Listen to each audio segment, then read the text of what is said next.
Yeah. Oh, Okay. yeah, I stream outside of this. I thought you meant like while this is happening. Oh, no, but I mean, yeah, in general. So yeah. Yes, I do. Absolutely. Cool. Yeah. Yeah.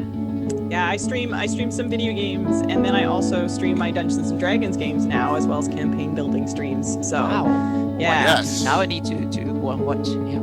Yeah, Yeah. I stream with Praetor's Rejects as a player and as a DM, and then on my own personal channel, which I'm kind of taking a break from right this minute, I do art and video games. Oh, I didn't know you had your own personal channel. You're gonna have to drop that somewhere so I can go hit a follow and check out your content. Okay, we'll do. I have been spying on everyone. It's awesome. Okay.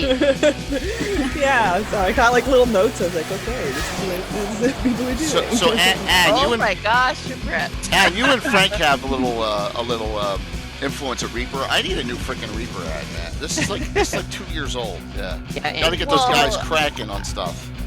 You even have a Reaper ad. What? We have no Reaper ad. You know, I it's see like- you. we- You're yeah, barking okay. up the wrong tree there. Yeah. Where did you get this? We made it. We made it with Yeah, that, no, with that Windows admin. Yeah. See, I that's guess. how you do it. You're making a new one. Yeah. But make it happen. True. So, yeah, like this one is produced by the company, right? Yeah, this is Stratagem awesome. Wiz Dice. Yeah. Gave away 2 sets last night. Wow. Yeah. Yeah. I love this commercial. I would love for sponsors to like go, here's our commercial. Wish somebody could make me look as cool as those dice look in that commercial. Yeah. Yeah, but for me, everyone, it's a joke. Everyone says how much I fumble with those Titan dice. Oh right? yeah, they're Right so now. bad that they should not sponsor Jamie. They're also bad with them, so I'm so surprised that they continue to sponsor him. They've got to pull their support. Yeah, but it's so cool because it's become a thing now that people are so bad with those Hey, dice. Coma, what's up? Good to see you tonight. Starting to roll in here. Yep. I just realized we were live. I just Yeah, we talk audio is over live stuff. now, but but Absolutely. not video yet. So Absolutely. you see Yeah. what you see in the big Zoom window is what goes out to. It's fun. We talk right over all the stuff going on here. Yeah, so they can I barely love hear us over the music. Yeah. I feel like as when I'm a viewer, I'm like, oh my gosh, you guys are naked. Like I feel like you're naked. Really? You just say like, yeah, it feels naughty. Like I like Oh. I'm like peeping in on you. It feels that way. Yeah. Like you get a glimpse into the dressing room before the show, sort of Yeah. thing. It's Yeah. like, oh Quick, everybody fix your hair, fix your makeup. It's Yeah, fine. well, I don't do that, so I'm terrible at that. So yeah. I literally only I- do it for shows like this. That's it. I do it just learned for occasionally too. stream. Yeah, I that's do it exactly- occasionally too, and people kind of stare at me sometimes if I'm out done other things and then show up at the stream and make up and all that stuff, and people stare like, oh, that's different. Yeah. Streaming is my going out right now. So Yeah, that's true. I get gussied up for stream, and that's it. The rest of the time, Yep. sweatpants all the way, no makeup, hair. Well, wax, we've all been fine. at home for like a year and a half. Or Yeah, something like exactly. that. Yeah. Streaming has been a great way to keep in touch, though, and just like Yes. be social Yeah. from being locked inside. Like it's been Yeah. a lifesaver. Yep. Absolutely, I completely agree. It Yeah. expands the universe to play online and stuff. It's kind of Yeah, it's such a great experience. Actually. Yeah. Yeah, a real good time. D&D video game and then hiking the hills here have been the only thing I've been doing for a year and a half.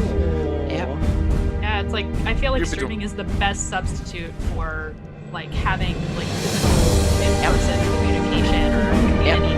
It's the closest thing you can have to like real life person-to-person interactions, and that's what I Yeah. love about it. Yeah. Anna, you've been doing a lot more than what you just said, though, in the last year. I mean, you were swamped busy, too, right? Oh yeah, I Yeah. work. Yeah, and that's the interesting thing. When you work in this business, and all of a sudden everybody's locked in at home, and all they need to can do is watch Netflix and work and play role playing games and stuff. All of a sudden you're in demand. So that have helped. So I'm one of the lucky ones. So, Same thing happens with psychologists. I was just going to say, you must have had a field day, so to speak, with taking Oh, care of yeah. everybody who has harder to adapt to this. I've had a wait list for 6 months. Oh, Oh, my wow. gosh. A long time, and a very long wait list, and finally had to just get rid of it. Yeah, but you can Wow. also do a lot of the sessions and stuff, therapy. You can do that on Zoom or Skype or something. Yeah, that's- It's it been works. wonderful. This Uh-huh. is how I'm gonna do the rest of my life. Yeah, yeah, There you go. yeah. So Yeah. that way you can see more without having to commute, or you can just log See a in wall. and do it. Yeah, Yeah. yeah, it's good. Yeah, I can vouch for that. Therapists are really high in demand right now. Yeah. Like, I've been trying to find a new one, and I'm having like no luck at all. Sorry to hear that. Yeah. Well, Yeah.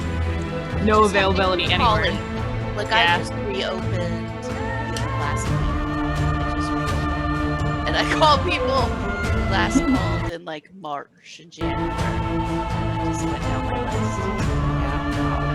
They're, you know, yeah. Keep going. Yeah, so glad to have gigs. Yep. Hey, Mitch, what's up? Thanks for the generous donation last night. Yeah. Thank you all that donated. How much I- did you I- raise? $8,000. 8,000. Yeah. Oh my gosh. Yep. One day for with 3 streams. Yeah.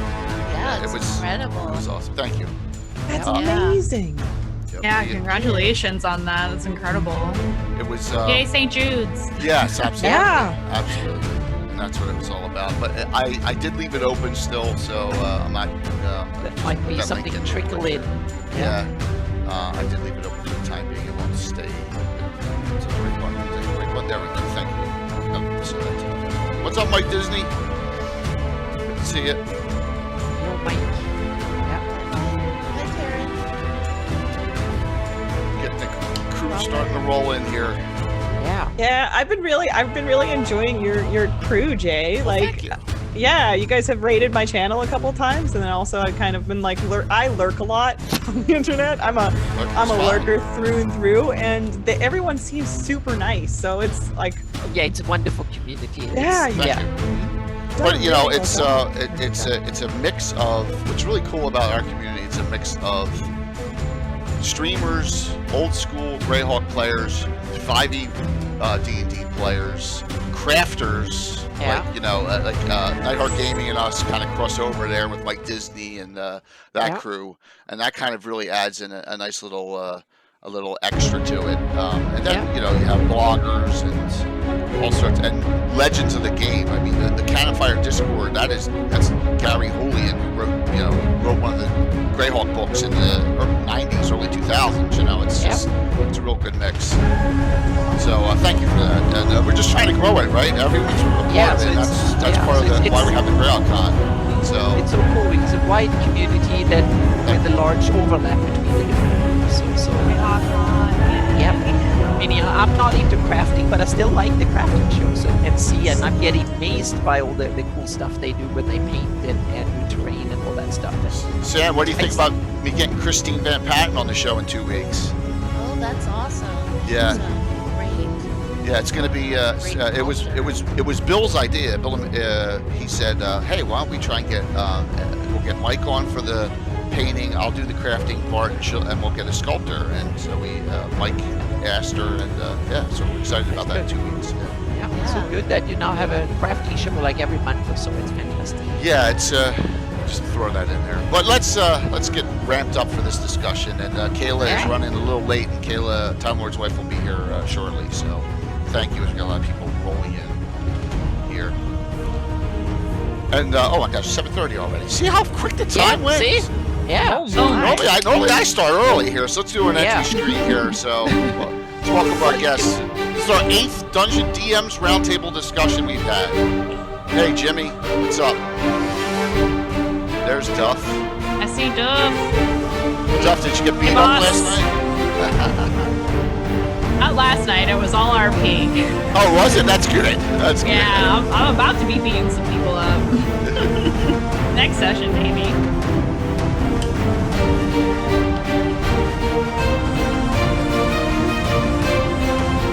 Good to see you, Patrick. Yeah. Another one person in the community. Everyone's great. Absolutely. So, another DM's Roundtable. This time we're going in a little different direction, and that's only a good thing.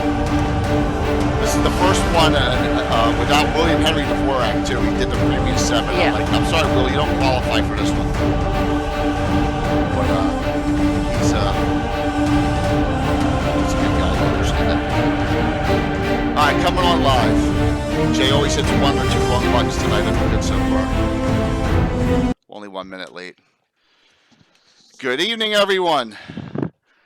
I'm JK Lord Gazumba, and we got a really fantastic Gabbin tonight. Every few months, I do a DM's roundtable discussion, usually around every 20 shows, and this is our 8th time doing this. And I want to welcome a really special cast tonight. And we're gonna highlight women of D&D and dungeon mastering and situations and other things that come up. In streaming and just playing the game, and I'm really excited and honored to have this cast join me tonight. So just note, Kayla, Time Lord's wife, is running a little late. She came in on a flight, and her flight was delayed, but she'll be on shortly. So Anna, why don't we all introduce ourselves? We'll go around the table, talk a little bit about some background, if you'd like, and also how you got to the point you're at now in your gaming world or career in DMing. All right, Okay. Sound good? Okay. Anna, why don't you start us off here? Everyone I'm knows Anna B. Meyer, and I think Yes. almost everybody in chat that watches this knows me because I'm kind of a frequent participant in the discussions here. But I played since 1979-80, so I'm almost a first generation gamer. So I'm in my mid 50s now, and it's been one of my many hobbies for many years. And then I moved to California 10 years, and I realized I needed something to do, so I started doing my mapping for full time. So that's how my kind of contribution to the game is to try and do cartography for role-playing games and D&D, and cartography for Greyhawk in particular, so to speak. But I've been running games since early 80s. Yeah. But Anna, you're being too kind. Anna just is running a game now, and how many sessions were they level 0? I have 10 sessions before I let them have a level up. Yeah, I'm tough. I can be tough. What? Yeah, 10 sessions. Yeah. And So, then like- one of them pleaded, like, can They're we ready for level up first. now? Yeah. So then I gave them, and they stayed. So yeah, I had one player who said that I can't play, but I would want to, but he had other issues. So he had to abandon the campaign. So I got a new player. So I ran a tight ship there for a bit. So yeah. But they're second level now, so yeah. 15 Oh my gosh. sessions, 16 sessions, they're second level. So yeah. Is that experienced or milestone? That's got to be At experienced. milestone, right? it's milestone. Yeah, It's milestone. Yeah, I Wow. skipped the experience. For a long time I did experience per day. But hang on a second. Now it's your turn to. Yes. Sorry. Yeah. It's okay. You're good. Already getting carried away, and we just started. Whoops. Yeah. Okay. Let's Introductions. let's welcome back Ann Wilson from Nightheart Gaming, as Ann has done a previous DM's Roundtable, and welcome back. Thank you, Ann. Thank you for inviting me. I am I call myself a dungeon mistress. I like that. Because it's Yes. spicy. It's spicy. Yeah. And over at Nightheart Gaming. And I've been playing for 11 years, DMing for, I think we're coming up on 4, and actually DMing with Nightheart Gaming for 3 years. And I run our all-women group called Maximum Maidens. And we've been running those games for 3 years. And this season, we moved to seasons. This season, I'm running 2, a Friday group and a Saturday group in the same place. They're all in the same place and running, their games are running simultaneously. And so that's been really interesting and fun to do. Yeah. I'm going to take notes because I have questions I'm going to ask later. That's awesome.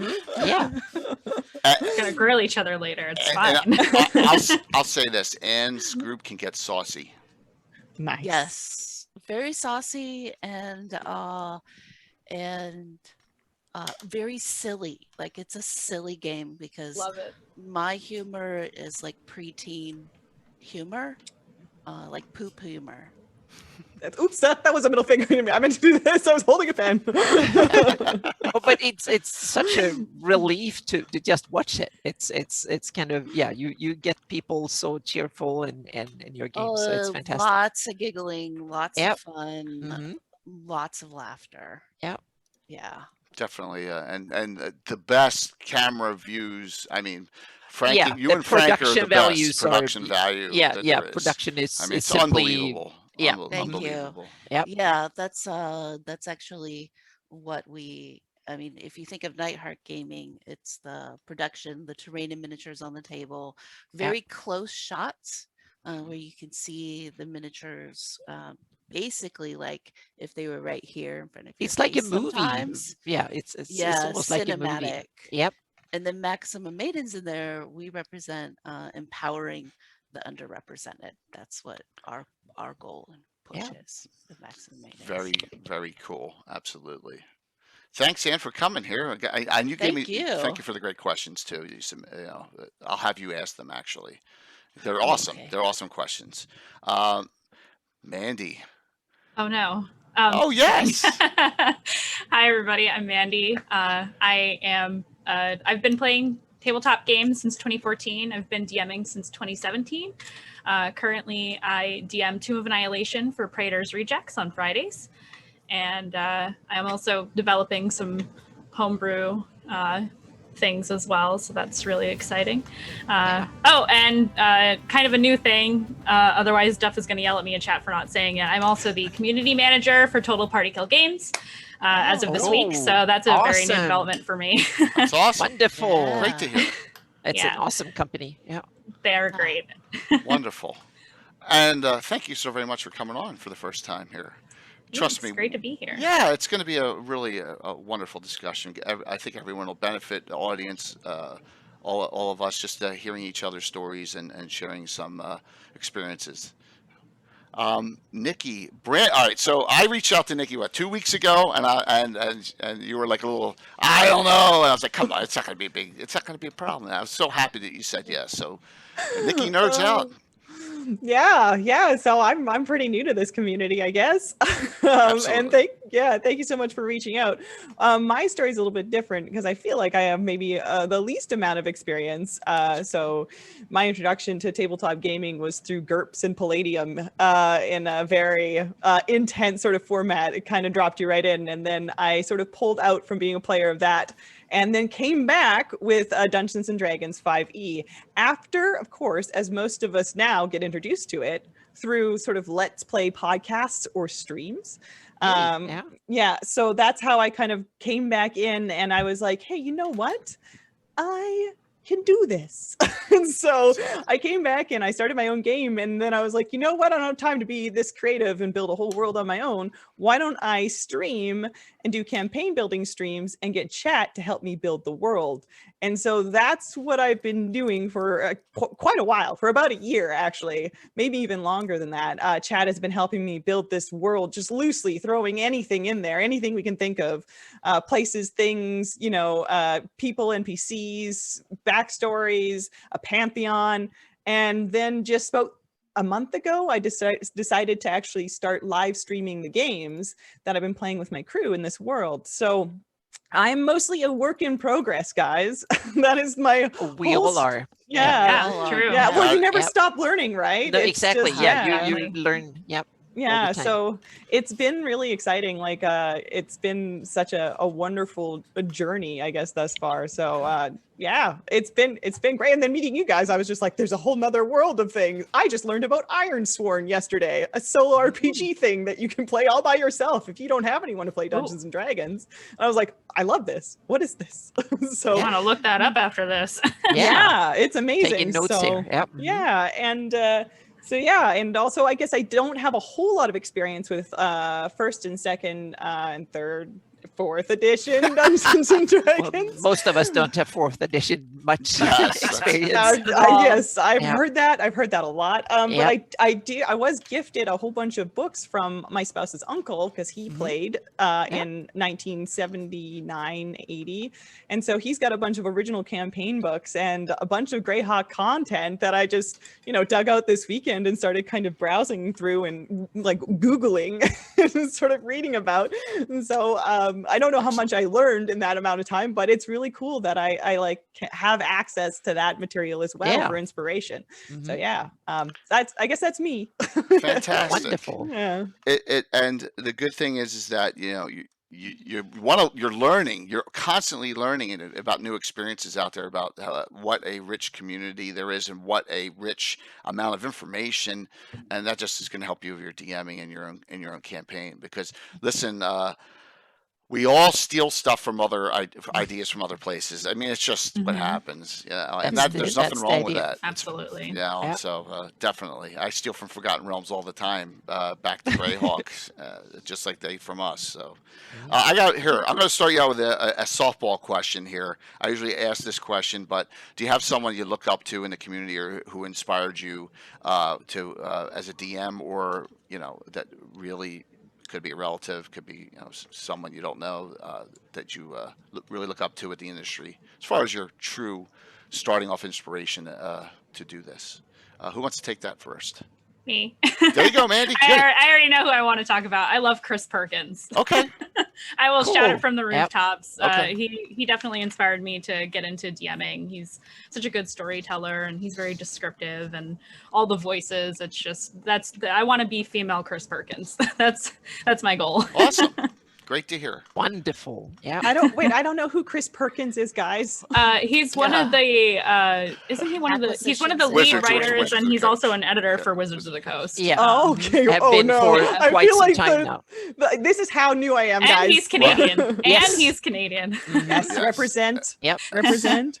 He's I'm been going to ask around. questions like that shamelessly. That's okay. Sorry, He's been around guys. for That's like fine. 20 Go ahead. 20 I years. probably will too. Yeah, he's been around for like 20 years, I think. Yeah, I think over But- 20 years. He's Yeah, worked He's for not an quite some original. time. OG. Yeah, not he's not like a not original, Gygax. but close. No. Yep. Yeah, thank you, Got Jose. Lead acquisitions. narrative designer. lead was. narrative Narrative designer, that's what it design. was. There you I'm go. taking mad notes tonight, That's okay. guys. Yep. Okay. Plus, this will be on YouTube and Twitch for 90 days. So, right, you can always go back and refer. What? Who else would love to tackle that one? I'll go too. Sure, actually. great, fantastic. So, yeah, the one who got me into it or back into it is a gentleman named Griffin McElroy from the Adventure Zone. He was a podcaster on a podcast called My Brother and Me, where he podcasts with his two brothers. And then they started a game where they played with his two brothers and his dad, and he DM'd it. And it was one of those work in progress growth ones where he grew into a DM, and that whole progress was really inspiring. And he is extremely talented, very funny. And so that is where I get most of my influence from, because my games are very humor based. If you're laughing, then we're winning. So that's where I get all of my inspiration from. And that's the person who really inspired me to just dive right in and get creative. So yeah. That's Yeah. awesome. I have a lot of love for the Adventure Zone. So Oh. they're just great. I love them so much. Yeah. Excellent. And do you have an answer to that one? I think. Well, yeah, but see, I don't think podcasts or the Twitch thing was a deal when I started playing. 5e hadn't come out yet. I think we were in 4, but I was playing 3.5. So I started out with Frank. Frank was my DM. And then when 5e came out, we were hitting some Adventurers League, and so his interrelation of worlds, I've played in 4 or 5 of his. I wouldn't say the campaign is everything, but 4 or 5 of the groups within his campaign. So he's probably my inspiration. But of course, I watch Acquisitions Incorporated. That's the only one I really have followed for watching, and that's Chris Perkins. Okay. Wow. Although there's the new guy. Jeremy Crawford. Yeah, the new guy. The new And guy. I've tried to get into podcasts, and I just find them. I couldn't get into the one you just talked about. Oh. Too soft for me. Oh, Yeah, it's gosh. pretty soft. Too Yeah, they're very rules light. soft. They're Yeah, very they're rules very light. It's soft, all yeah. about the RP And- and the memes. Too Yeah. to a novel. I don't know. It was just well, mine's very role play, but it didn't feel fantasy to me. I want fantasy. Okay. Yeah. I mean, they did have elevators, so Yeah, they Deal had breaker right elevators, there. They had Costco and like They fantasy did. Costco, yeah. You made it pretty far then. If you got to Fantasy Costco, that's pretty Yeah. awesome. that's Yeah. I gave up on when it went to like shard plate sci-fi stuff. Oh yeah, yeah. Oh yeah, Or- there was a level like that. There was one level like that. It was Yeah. like different stages in a video game, which is actually why I liked it. Yeah. Oh yes, yes, I remember. Now I know what you're talking about. Yeah. Very, very cool. And Anna, I got to hear this one. Yeah, to me, I have the weird situation that the first 10 years I played, it was just us, and it was books. I didn't know who wrote them. Meaning Gary Gygax was just a name. We were even debating whether that was a made-up person because they put the same name on all the books, and it sounded weird, and we didn't know. So we just had the books. There were no internet to so we couldn't, and it wasn't on TV or anything. So it was just books. So we didn't have any person to look up to, no one to tell us how to play. So we just read the books and tried to interpret them and played. And that's the weird thing. And then many years later, now I met people and that wrote these books and stuff. So now I pick up a lot of interesting things, and I've mentioned especially people like Carlos Lysing and Jay and Eric Mona and a bunch of others. I see now how they play, and I have had a couple of I would say really important DMs on the way, so to speak, that have taught me and inspired me how to run games and stuff. But world building have been something I developed very much my own style, so to speak, and kind of went with it because I just had to. There was no one else to do it. So you just had to come up with it yourself when you live in a small town out nowhere where no one else played role-playing games. In a country where there were actually more and more people that played role-playing games, but we were the first generation, so we had no one else to fall back on. That's awesome. That's Yeah, so so it's cool. both good and That's really bad. cool. Yeah. I was thinking about that the other day of like how how different it is to learn the rules by like picking up the book with no one else there, and you just have to just take what it says and interpret it to the best of your ability. Whereas now we sit down and go to the internet and just turn on a stream and you start watching and you kind of learn by osmosis and example, and then you go to books as a resource to check your knowledge just about, right? Like it's completely different but awesome in the same way. Yep. Yeah. And I remember you went to conventions back in the 80s, and then you had people clashing like crazy because they were sitting and they literally had sessions interpreting the books and yelling at each other for hours on whether rules should be this way or rules should be that way, and so on and so forth. So, yep. That's amazing. Yep.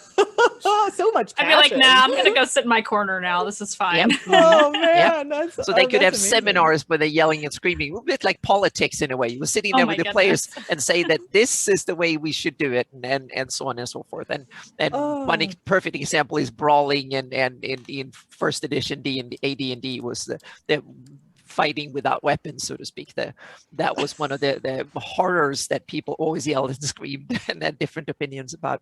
Psionics was one of these kind of weird things. It was in the rule book, and then some people say it's in the rules, it needs to be that way, and other people homebrewed it one way or the other. So, Yeah. Oh, that's funny. That's great. Yeah. So some minor bad news and some minor good news. So Kayla just Discorded me, and her luggage is missing, and she's trying to find it at the airport right now. So she's going to be she's trying to get back. So hopefully she gets back right at the, by the end. So just wanted to let everyone know that.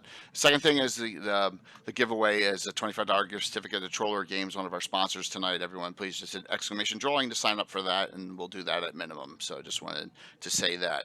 I got a really offbeat question, a little interesting thought question here.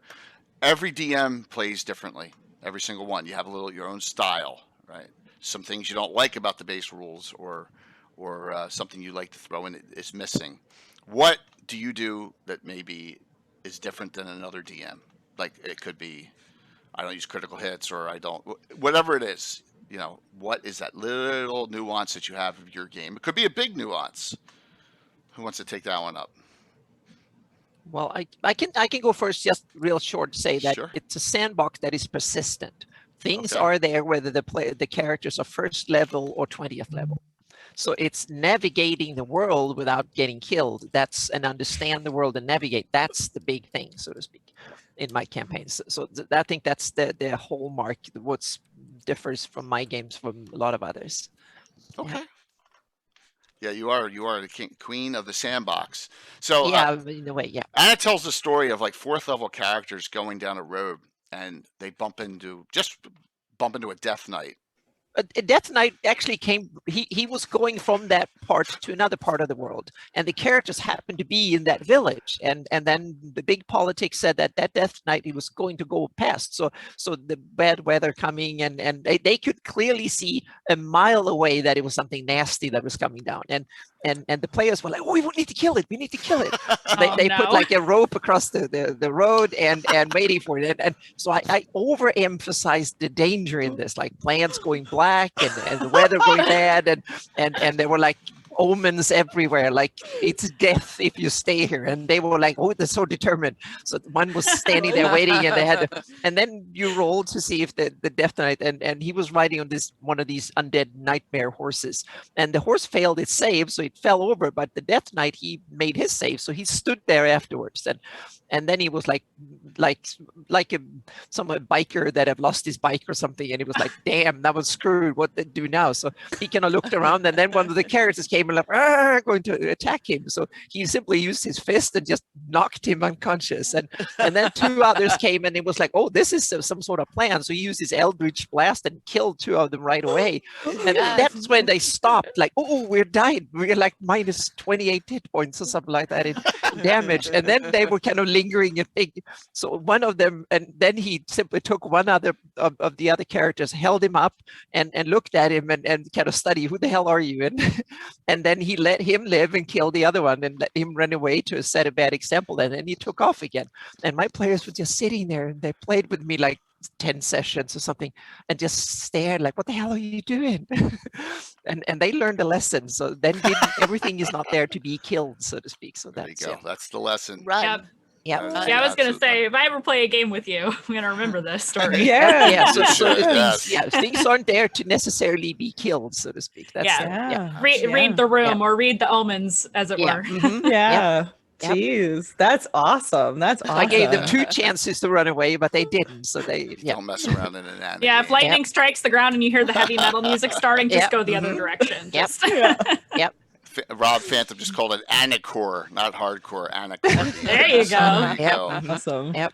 Anyone else want to take that one up? It's something you do a little differently, or in your game. See, I kind of believe there's no original story and there's no original thing you do differently. Okay. I think Yep. I really believe that, right? Because everyone, I will say I pull hard on anime sometimes. Nice. Okay. I'll pull some anime references, like at a beach episode, because I had players who felt like in order to live, their whole goal was living, and they were so resistant to dying that they would start to like stress out on the game, and so stress out so hard that it was like it was just not good. It was impacting them emotionally. So I killed them all and sent them to the beach.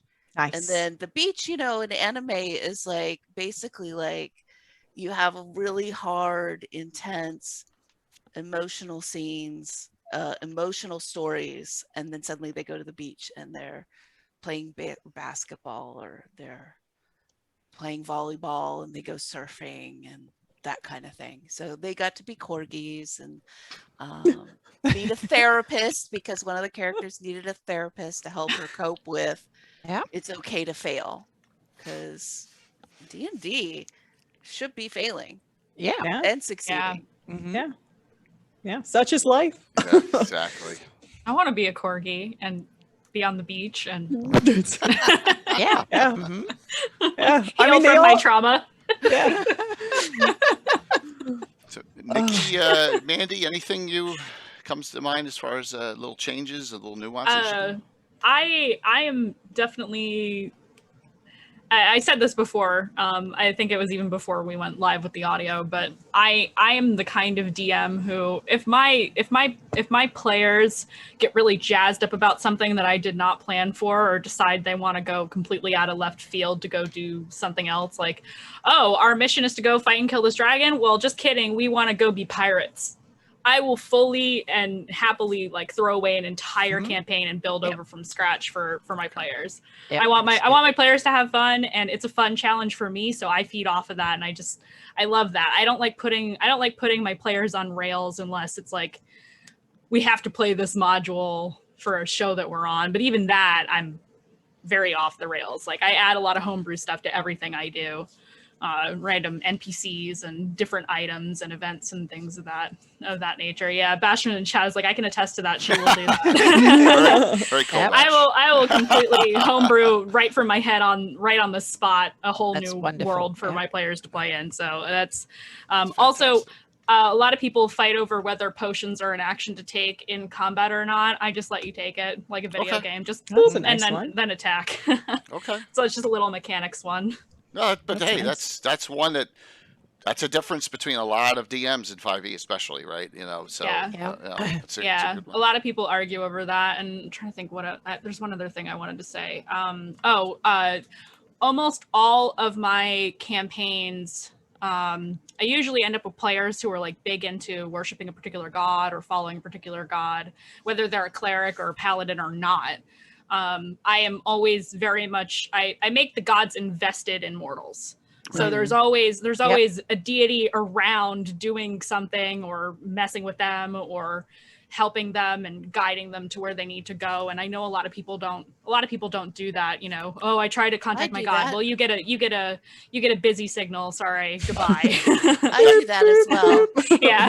Sent a And there are- voicemail, left on yeah. read. Yeah, exactly. And there's a basis. lot of DMs who do that because they don't. It's a lot to track as well. Yep. But I like having deities be invested in the players, be invested in the actions that they take and what they do to change the world. Greek mythology is all through. Yeah, what that's it my is. my Exactly. homebrew thing that I'm developing is all Greek mythology and homebrew gods. Cool. Nice. Yeah. Excellent. Nikki, I know you're very new to DMing, but Yeah, something that so- you think is like, hey, I like this instead, or I do something.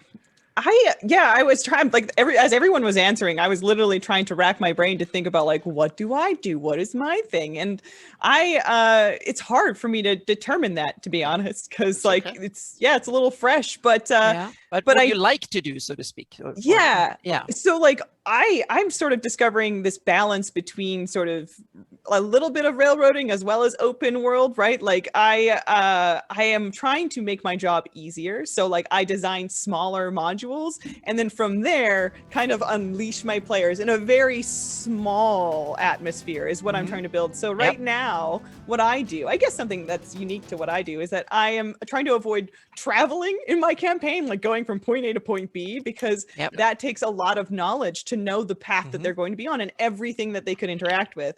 So to avoid that, I've made fast travel stations in my world.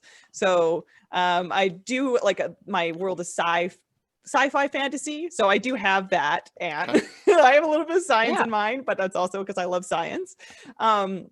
But yeah, so I to avoid that, I made a fast travel system, and it's incorporated in the main story. They're teleportation gates, and my players can basically teleport to and from a home base to where their mission is going to be. So I can just like drop them into a new biome with a new world with everything that Chad has worked on, and then they can go ahead and go on that little adventure, and then boop, come back home to the home base, spend all of their money in cash, upgrade, and then head on back out. So it's very modular in a sense. That's what I'm working on. It's not so much a living world as it is sort of like living I muted myself. That's pockets. But yeah, so that's kind of how I do. It's a very smart way of doing it. For you, especially, Nikki, with you taking the information from your streams that your audience is giving you, that's a good way to do it. So yeah, that's awesome. Yeah. Very, very cool. So. I have players who would kill me to get that. When I forced them to do overland like 10 sessions to just get across the barony, and they get stuck in something, and we had highway robbers came at them. It took 3 sessions to go through it. And we had in one campaign I started, they fought an illusion. It took 4 sessions before they realized it was an illusion. That's amazing. They wholeheartedly swallowed it. So that brings up a sensitive topic for me, and I'm dealing with this in 2 of Annihilation right now because there's really no better way to handle it. But I hate the hex crawl. I can't stand it. if it's like, okay, you take a couple of days to get to this town, okay, it's a couple of days, but if it's going to take you weeks to get to this place, I can't. I hate it. It feels like a grind. It feels like I'm taking the fun out of it. Even if you RP the hell out of it. Yeah, Like it's super hard. Yeah. Yeah. That in my own games that aren't a pre-existing module, I never do stuff like that. I hate hex crawls. And journeys in role-playing games is not measured by miles. They're measured by how many interesting things that happens. Yeah, that's how I feel too. Meaning 10 different things that happens, that's a 10-step journey, so to speak. That can be across a big city, or it can be across the world. Yeah. But so you need, and that's why I think that a long journey, if you travel 1,000 miles, you should have at least 100 things happening, so to speak. Otherwise, the players will not kind of experience it as a long journey. Yeah. You gotta Oregon Trail that. Or you do like you do, Nikki, but exactly. I love the gateway idea, the teleportation exactly. With teleportation, it's a system that solves the whole problem. Like Dragon Age, you go to the little compass in the road and you skip to wherever else you need to go. No, I mean, it's just, it just kind of circumvents it. But at the same time, there's so much story and development that happens on that road, right? That's true. You could almost end up with a whole new group of people by the time you get there. I had a Rel Devin campaign and I lost every player halfway, so they ended up with new players at the end of it. So, And the destroyer. Destroyer of worlds, destroyer of players. Players, so characters more than worlds. You're gonna have like 20 titles after your name. Anna B. Meyer, Destroyer of Worlds. Anna Core. That is so awesome. So Anna, what would you like to ask the other guests? I was thinking that one of the I was thinking my questions would come at the end, so this might be a little bit weird, but I was thinking that we've had a lot of various different influences. In the early days, it was Tolkien and books and stuff, and then we had the age during 4th edition when all the computer games, World of Warcraft and MMOs and stuff came in to influence, and role-playing games have always influenced the surroundings in fantasy and fiction and video games and stuff. But I was thinking, what do you guys think will be the next big thing that actually influences how we play role-playing games in the future? Meaning we had digital MMOs and anime and a bunch of different things. What kind of other influences would you like to bring into your future gaming, so to speak?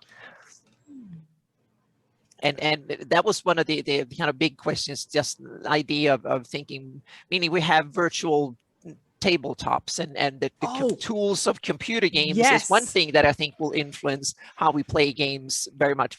We can visualize things in a different way in the future that we're not able to. And Blue Box had Tailspires, one of these kind of you build a 3D world and you can kind of put things around and so on. But do you see other things? Like, is there literally genre or something that might or some other cultural expression or something that will come in and sweep the RPG world? So I know it's a tricky question in a way, but I got an idea, I guess. So like, I'm really curious to see how VR approaches, tabletop gaming. Like there is some, small VR games that are coming out where, you roll dice and then you move your miniatures around. But I wonder how it's going to evolve from there. I mean, we're still in like, it's still in its embryonic form, to be honest. It's not even exactly. It's such a lovely thing that's developing, so I'm really curious to see how that's going to add to your immersion and how they're going to challenge that in new and creative ways. Like Tailspire to me is like the thing that I'm just like super excited about, because I'm a student, I cannot afford miniatures, you know what I mean? Like I don't have a 3D printer, and so Tailspire is the way that I can still have that. And it's like one payment, $35, and then they give you amazing assets that you can just go to town with. That's exciting, but I really want to see like the big one will be VR, like the big one will be VR, that I think we're going to see some cool stuff with.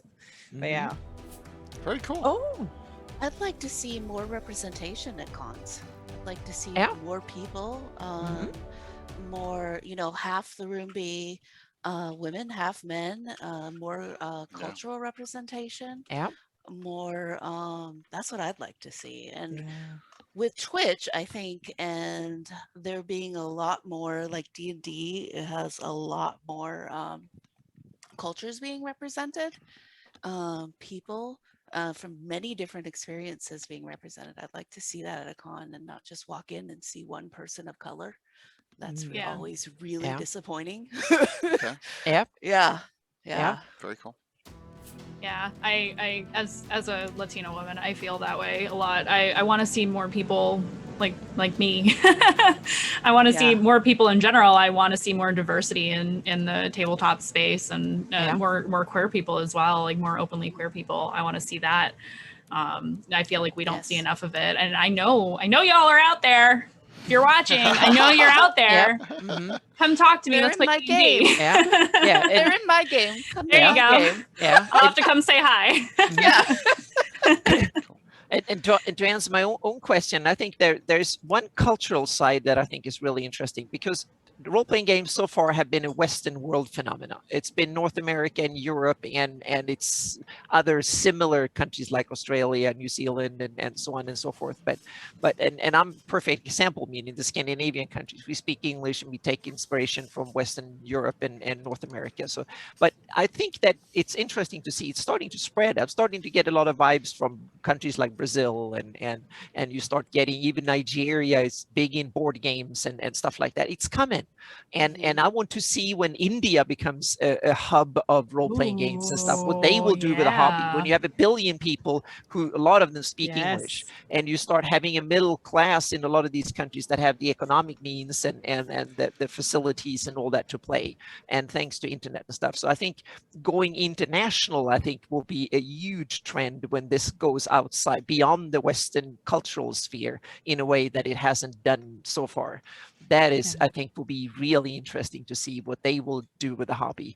And then you have VR, AR. I think that's one technical aspect that will change a lot of things. Even sitting around the table, you can see things, you can model you need an orc army, you can get it, so to speak.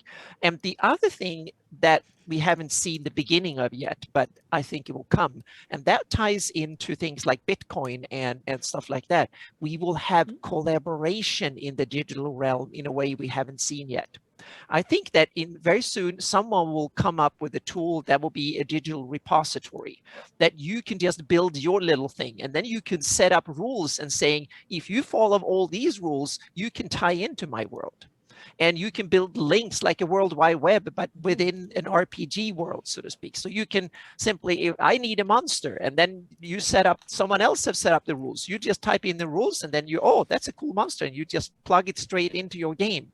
And you develop a cool little town and a little city, and you do it. And then you just put it there, and someone else can use it in their game. And so on and so forth, make their version of it. And then you can see, someone made this cool version of my city, and then you bring it back into your game and stuff. I think that type of collaboration is coming. And blockchain and stuff like that will make this happen, so to speak. And so that type of technology, and then bring AI technology. Yes, that's where my brain was going as you were talking. I was like, what about machine learning? Exactly. Meaning you can just tell your computer, I need an orc army, and they will create 20,000 different orcs that look different, speak different, and a slightly variation.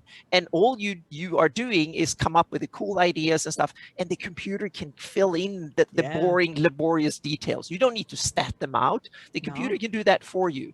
You just need to tell them that these orcs behave this way, and they have a societal structure that works this way. Their tribe is organized this way. So you make them different from some other orcs that they encountered before, and stuff like that. I think these kind of cool nuances and ideas will come to role-playing games fairly soon. Yeah. I'll put a little 2 cent in here, and I think Anne can relate to this. And imagine us having a 3D printer that can print in an hour and not 24 hours. Right. But also comes with like quality paint jobs. Although my gosh, automatically out the box. Maybe not quality, but at least like, because you don't want to get rid of the artists, but at least like at least the base, jobs. right? Yeah. At least the base that could just be put out there. But because I got Bill the Master Crafter chained down in my basement right now. Well, you need to one thing that was just massively a huge thing for us at Nightheart Gaming was when our community started to show interest and wanted to contribute to painting for us. Yeah. And we have a whole community of painters. We have an art department. What? And Jay, you have a whole giant community who would probably more than love to contribute minis and terrain to you. I appreciate that. Would Bill be offended though? Bill, because Gosh. Bill's as much of a control freak as I am for what he puts, what goes on that table, right? So it was hard to let go. Yeah. It was really hard for me to let go because there were like things I really wanted to paint. But I have over 100 things I really want to paint. So we have stuff stacked out to October right now. Yeah, but crafting in yeah. itself is such a cool hobby. That's like world building and whatever. Yeah. It's something It that is brings world joy building, yeah. and pleasure Yeah. in itself, even if you don't game with it. It's just doing it. It's awesome. And just Yeah. looking at it is fantastic. Okay, I'm going to ask a minor downer question.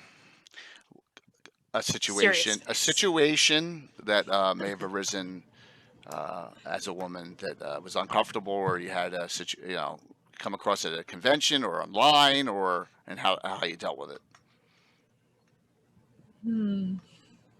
It could be trolls. Trolls are the worst on Twitch. I cannot stand them. But if Nobody wants to go first. Yeah, Well, I don't know if you Yeah. said this in the last one I was Yes, with you you did. on. Yeah. So I'm, like cons can be difficult and game stores can be difficult. Yeah. Mm. And being told how to play, doing things like that. That's where Maximum Maidens developed from, was that I want more women to play. I just want more women to play. I want it not to just be, you walk into a store and there's one woman or two women or three women. Yeah. Or a convention. And it is becoming more prevalent. But there's still pockets where no women play. Like it is really frowned upon. One thing that's interesting is like here in Houston, you'd walk into a convention and there would be 2 or 3 women and that was it. And I was one of them.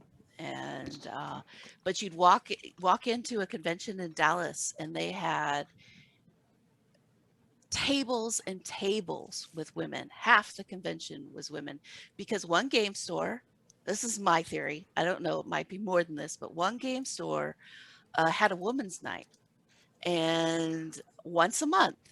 And it's actually more, it's transgender, it's all genders were welcome. They had a queer group as well, and they had so they had this full, like, this game store brought these people in, and then you could see that Dallas just had a totally different feel than Houston. It's amazing that just doing that one little piece, that Yeah. just going the Yeah. extra mile Yeah. makes a world of difference. Like, you might not Yes. think that it matters, but it matters. That's Yep. incredible. It does. And Yeah. I went to our local game store and I suggested having a woman's, and I said it to a woman who owned the store, and the woman who owned the store said, "Why would we need that?" And so My brain. she didn't get it, but she was coming from a place of power because she was the store owner. Yeah. So she doesn't Yep. see what it's like Yep. when you're at the table, you're the Mhm. only woman, and then all the men are telling you what to do. Yeah. Mm. And I had that advantage that when I started gaming, we were all beginners. So that Yeah. meant that the other ones around the table didn't know more than I did.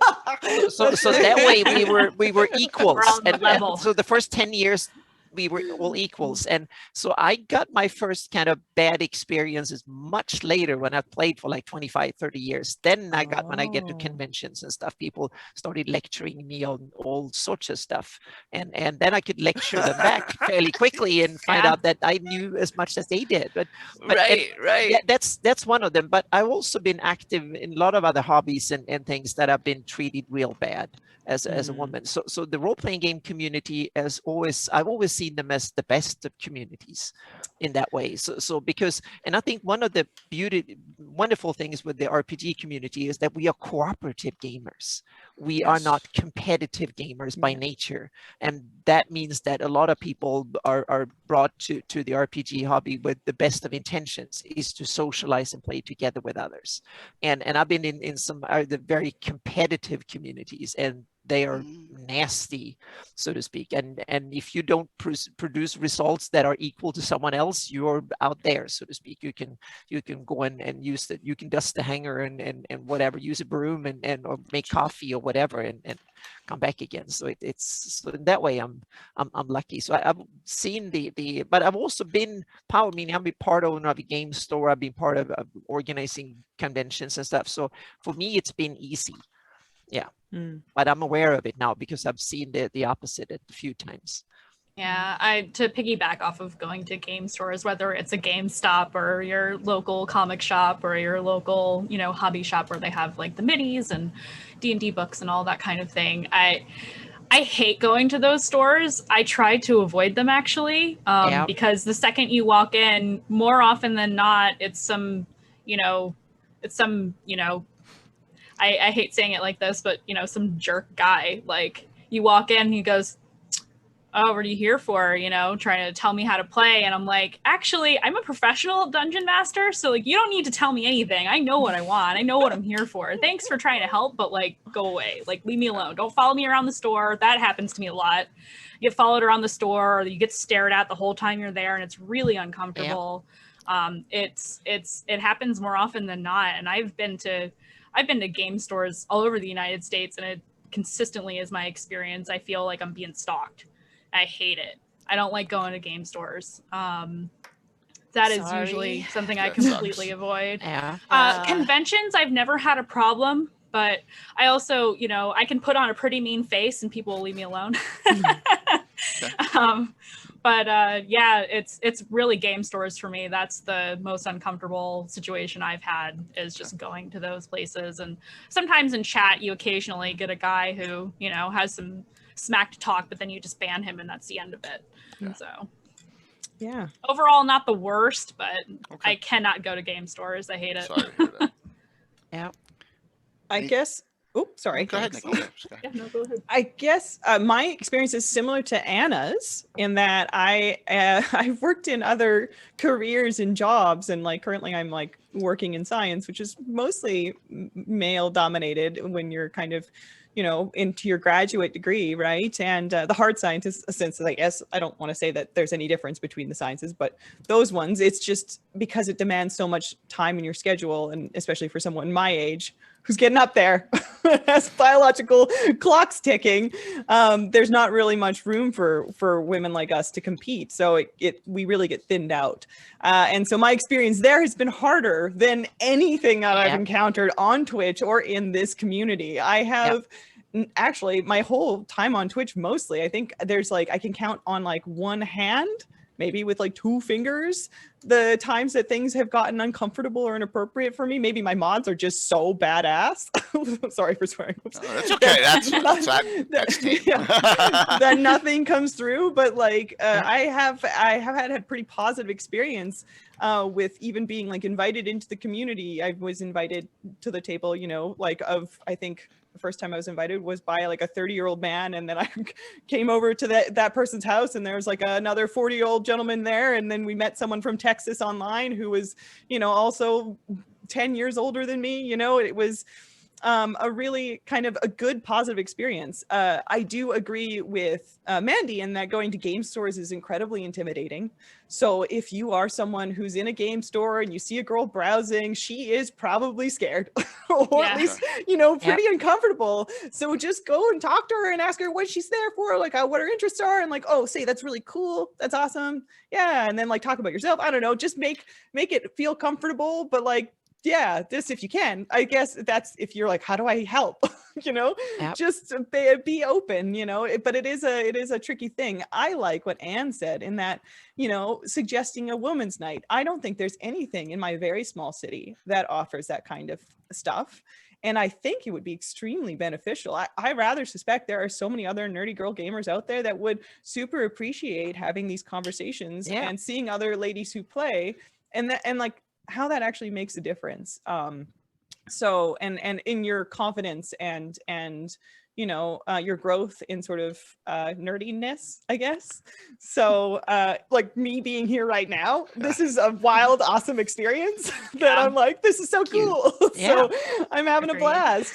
This is so exciting to hear, like, everybody else. Like, you guys are such an inspiration. And I'm like, oh, you know, you feel so alone sometimes as a nerdy girl. And then you're like, there's so many other people out there that are like me. Yeah, absolutely. When you know, are raised in a small town in the prairies. But yeah, so that's sort of a little bit of my story there. Yeah. So Can I ask a follow-up question? Oh, sorry. No, go ahead, Anna. Absolutely. Follow-up please. question. Meaning, do you feel like you need to study so you know more than the guys in your gaming group and the ones around you? So you feel like you need to study so you make sure you know as much as they do? Do you get that feel? Do you want to level up with them, so or to them? I think as of right now, out of my gaming group, I'm the most experienced one. That was the secret, is that I only got new players. They don't know anything That's how I about started the too. game. I've used that trick a couple of times too Yeah. back in the day. I made sure that I only had new players. So And then that's how I started. And then as for learning, like with the chat brew, I am so open to suggestions from my chat as I'm growing, because I'm like, you guys have way more experience. Just give me that. Like, I want to know it. So it doesn't, I don't really feel intimidated by the fact that I don't know. Like, for example, how I asked who Chris Perkins was earlier. Like, I understand that probably should have been like, for shame, Nikki. For shame. No. You know? No, Like, no, yeah, not see? at all. But this is the response you get. So it's fine. You know, it's Mhm. fine to be new to D&D, and it's fine to, you know, ask questions. And I never felt like my gender had played a role in that process or made me feel uncomfortable in any way. I don't know if it would have made a difference if it was in person. That might have made a difference.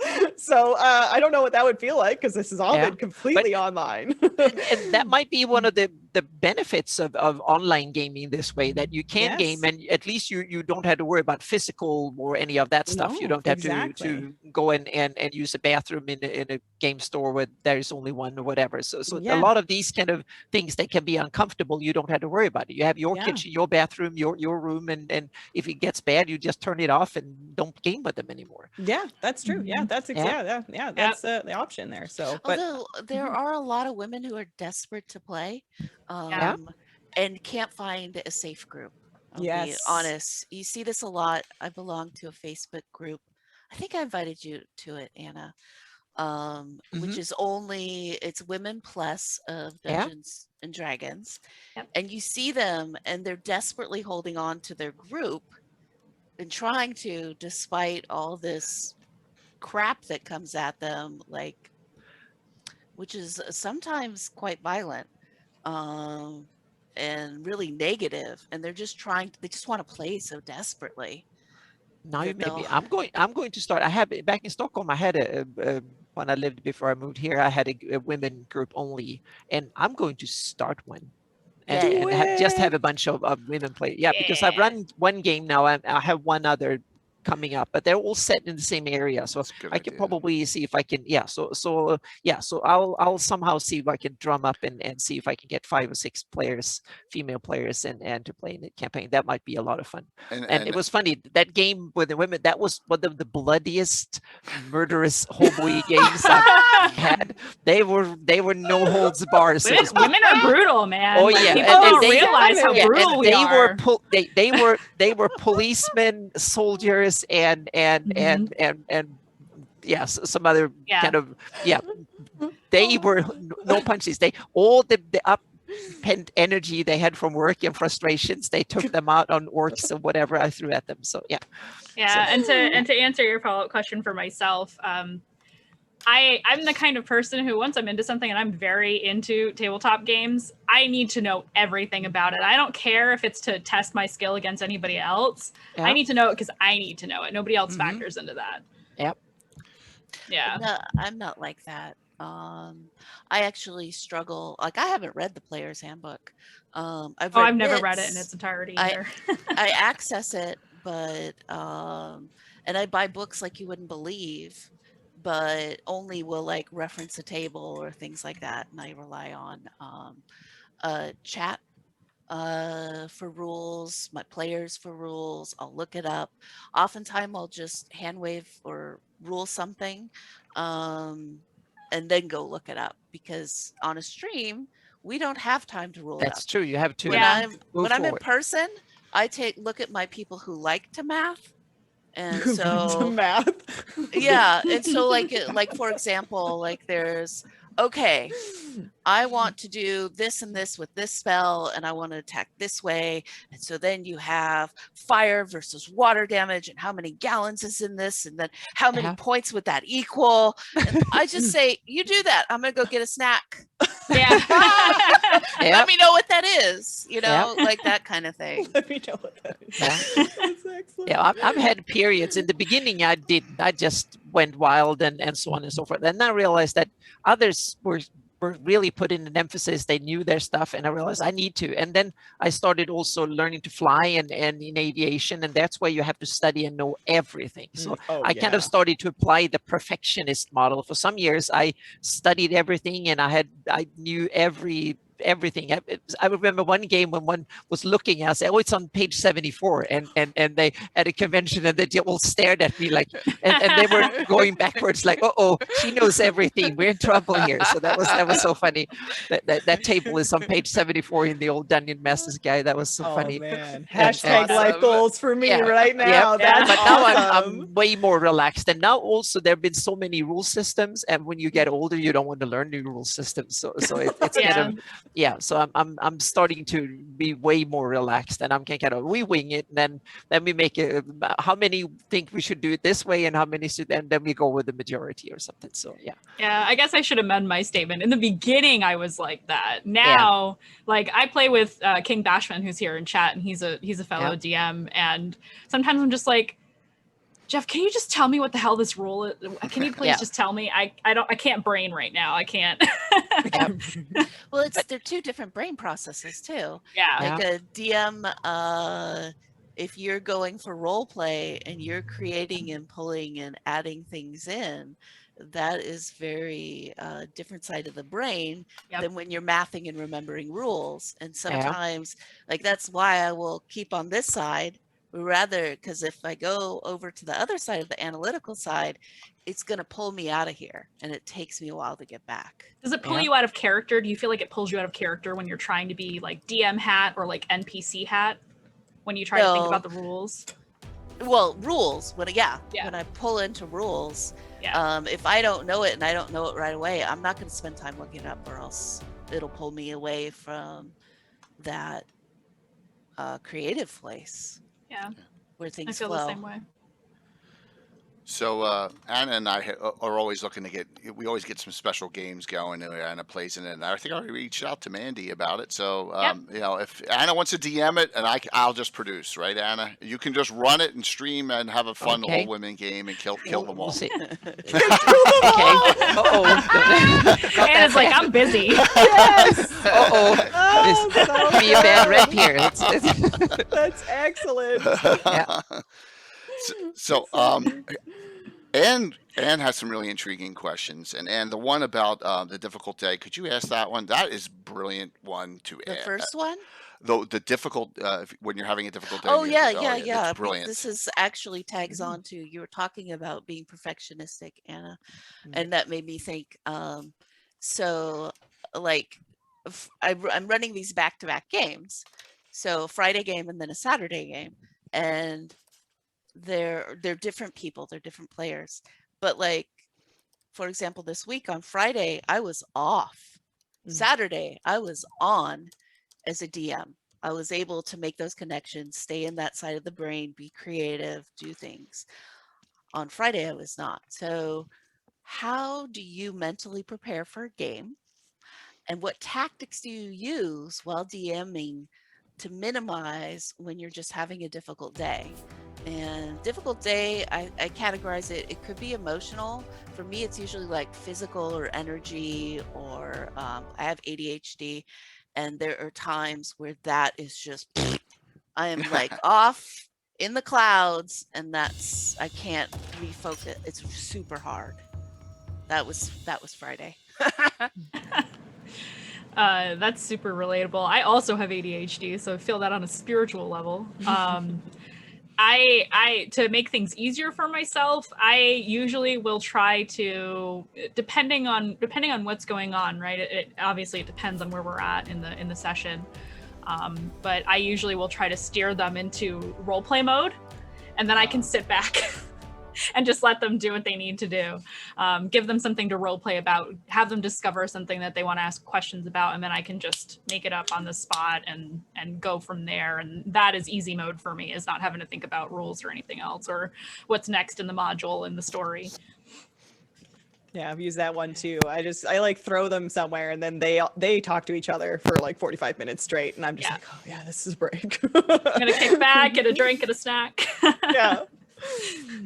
But Okay. Yeah, when it comes to prepping, I want to just go out hiking or and just see landscapes or something, or just listen to music. And what I usually do is that I go through what the environment looks like, or they're in this village and that person came and stuff. And I try to emphasize what it looks like and what could happen. Like in a movie, I play out, oh yeah, that could happen. And if they go there, that can happen. So and then I try to just take one sentence of each of these things. So I have like plausible things that can happen. And then I set up things that I know that, okay, there are these 3 factions and these 10 NPCs involved, or groups of NPCs. And I simply have like one sentence what they want to do. And that's the start of the session, so to speak. And then I make roles and I often let the players make those roles to see how well the each group, because sometimes they fight over each other, would like, or how, if one group is going around snooping around to find something, and do that group find that what they're looking for? Can they go around and peek over and see what the characters are doing, or what some other group are doing? So I make roles to see how successful or not they are, and that will set the stage, so to speak, for the players. And sometimes when the players roll that, the players, I said, oh, now Yusi's on the move, he's getting real good, and then they're like, so that sets the mood sometimes, and kind of I want to get ideas into them, so to speak. And sometimes these roles doesn't really mean anything. It's just there to get them into the mood, so to speak. That's really important. And the other trick, sometimes I throw an NPC getting nasty at them, like tempt them with combat. I always tempt my players into the sinful murder hoboing, so to speak. I always tempt them to go down the dark side, and then I'll see how bad they end up, so to speak. So that way they have to restrain themselves. But I also want the players. One of my goals with my campaign is to make the players feel like, meaning we have all problems in the real world, and we can sometimes feel like the real world is a desperate, horrible place for one reason or the other, but we can't do anything about it. We don't have the money or the power or the time or whatever, the resources. But in the role-playing game, you have the agency. So I want players to find their agency to do things, so to speak, so they can take their character and change the world and vanquish evil and stuff like that, as a sort of therapy that way. And that's one of my goals, is to bring up the players to realize it's actually their game. They can do it. I'm just there to facilitate it all. That's my goal. So it's not my story. It's the story they weave together with the ingredients I give them. They are the chefs, so to speak, and I'm the provider. I'm the stove, and I make the canvas, and they paint. So I have a follow-up question. How do you help them find agency? That is tricky. Yeah, that's really That's that empowering thing. Yeah, and that is right? something. Yeah, and I think that's the trick as a DM, because players are individuals. Meaning you have the new player that is simply like, oh, all is new. What can I do? Can I do this? And so on and so on. And then you have the jaded players who play for 40 years, who've seen every DM in the book, and they're like, oh, that's a mimic. I can spell it. I can smell it from over here, so to speak. And oh, that trick. We played that 6 years ago, and so on and so forth. So it's kind of different. Some players are all in it for the rules, meaning they want to have a +1 so, and they want to win. They want to feel like, oh, my 8 hit dice counted more than that monster's 12 hit dice, so I won, kind of thing. And some players just want to socialize in RP and try and find what motivates your player, and then play on that field with them, so to speak, and have patience with them. I think a lot of DMs, and I did in the beginning, I felt that everything needed to be done every session, so to speak. And now I just let them run. And if they kill off half the village, then problem, you can invent another village for them to kill further down, so to speak. So don't worry if they tear up your encounters completely. Don't worry about it. You have unlimited amount of encounters you can throw at them. So yeah. This is excellent to hear. I'm enjoying this very much. I was like, because I've so far this is great to hear. I'm done. That's all I want to say. This is good. This is so fantastic. Those are my kind of guidelines how I deal with it, so to speak. So when that leads to that, them finding that agency, I get this squishy feeling. I don't know how else to say it. Yep. But the campaign suddenly feels squishy to me. This is how I felt in the pandemic. We got lost in the story for a while. Like the story just turned like mushy without direction. Yeah. I've been giving my players agency, one of my groups of players, and they're not taking it. You have to. Gotcha. I see where you're because saying. they're so far their goal has just been to hang out and have fun and laugh. Yeah. But then I think it's a matter of tempo. You have to bring it like in a movie or theater play. You have to bring the tempo up and down, so to speak. You can tempo can be very long and drawn. And it's like a lot of people say horror is among the most difficult thing to do in RP. Yeah, it's really. But that matters tempo. One thing I did in a way to introduce horror, that was one NPC that a nasty villain, that this minor villain that the players had dealt with, and so on and so forth, and they were under siege, and that villain came up and offered them like, oh, we can talk about this and give me some gold or whatever, and I'll let you go. And they kind of, okay, let's go with this deal. And they didn't trust it first, but they did. And he kind of stepped away and they walked away. And then they walked 1 mile down the road and they find his dead body of that villain that had done it. And that's when they kind of, that was the next session. That was like a couple of encounters, and they snuck around and I got chills from that. Yeah, exactly. And then the next session they found him killed, and they realized, it wasn't him that let us out. Who did? And stuff like that. So you can make who done it. Yeah, exactly. So build, make sure don't meaning it's to stretch it out, the suspense, so to speak. And boredom in games have that's an underused tactic, so to speak, as a DM. Let the players be bored for a bit, and then sit there and smile and roll dice, so to speak. Show them that you have more patience than they do. Yep. Sometimes. No, go ahead. No. I have a follow-up question for Anne, but Mandy. Please. Okay. Go for it, Nikki. You go, Mandy. You go. I was going to say to have them take up that agency. I just give them thread after thread after thread after thread of things, and I know how to. I feel like at this point in my time DMing, I've kind of mastered the art of dangling the shinies. And they can take it or not take it. It can be a red herring. It can be not. I usually have like a list of things that I will just roll on a random table that I've written and say, oh, well, you're sitting in this tavern having a grand old time, and you hear some, furious whispering in the corner. Oh, do you stop to listen to what they're doing? They look like they're really intense. And usually they're like, oh, hell yeah, I'm going to eavesdrop on this. Or something like that. Like anything, like all these different little threads that you can just throw that can lead to Yep. where you want them to go, where you don't want them to Mhm. go, anywhere. Yep. And usually, if you make it shiny enough, Mm. I'm going to use that word a lot. Yep. They'll grab it, even if they're new players that aren't experienced, who don't necessarily know how to Yep. grab onto those things or to Yeah. take hold of that agency. Yeah. Usually, if you have at least one player who's enthusiastic enough to go after the bait, the others will fall in suit, and that's usually that's been my experience so far, at least. Yeah. But I'm very RP heavy as well, Mhm. so I full on Matt Mercer, like set the scene kind of deal, and I make Yeah. them roll randomly to see if they pick up on different things, like a rumor or a fight Yeah. or anything like that, and Yeah. that's usually what I do to get them to find their own, or I hand them their their agency, and then they can run with it or not. Mhm. Yeah. Nikki, you had a follow up? Yeah. So I have a bunch of new players, and so like I only have one who really has played before, and he knows I know what it looks like when he has agency, because he's moving forward in the story constantly and stepping Yep. forward and talking and stuff like that. Well, the other three are still they still have some shit. They do shenanigans. That's their specialty, is shenanigans, which trust me, is like it just makes my heart burst every time, because they are such good role players, because they do it all in character.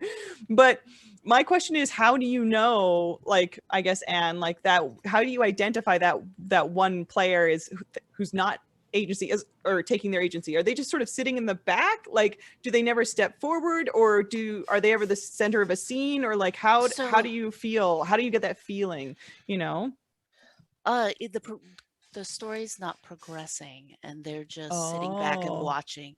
If I'm talking a Mhm. lot, that's a problem. I I shouldn't be talking.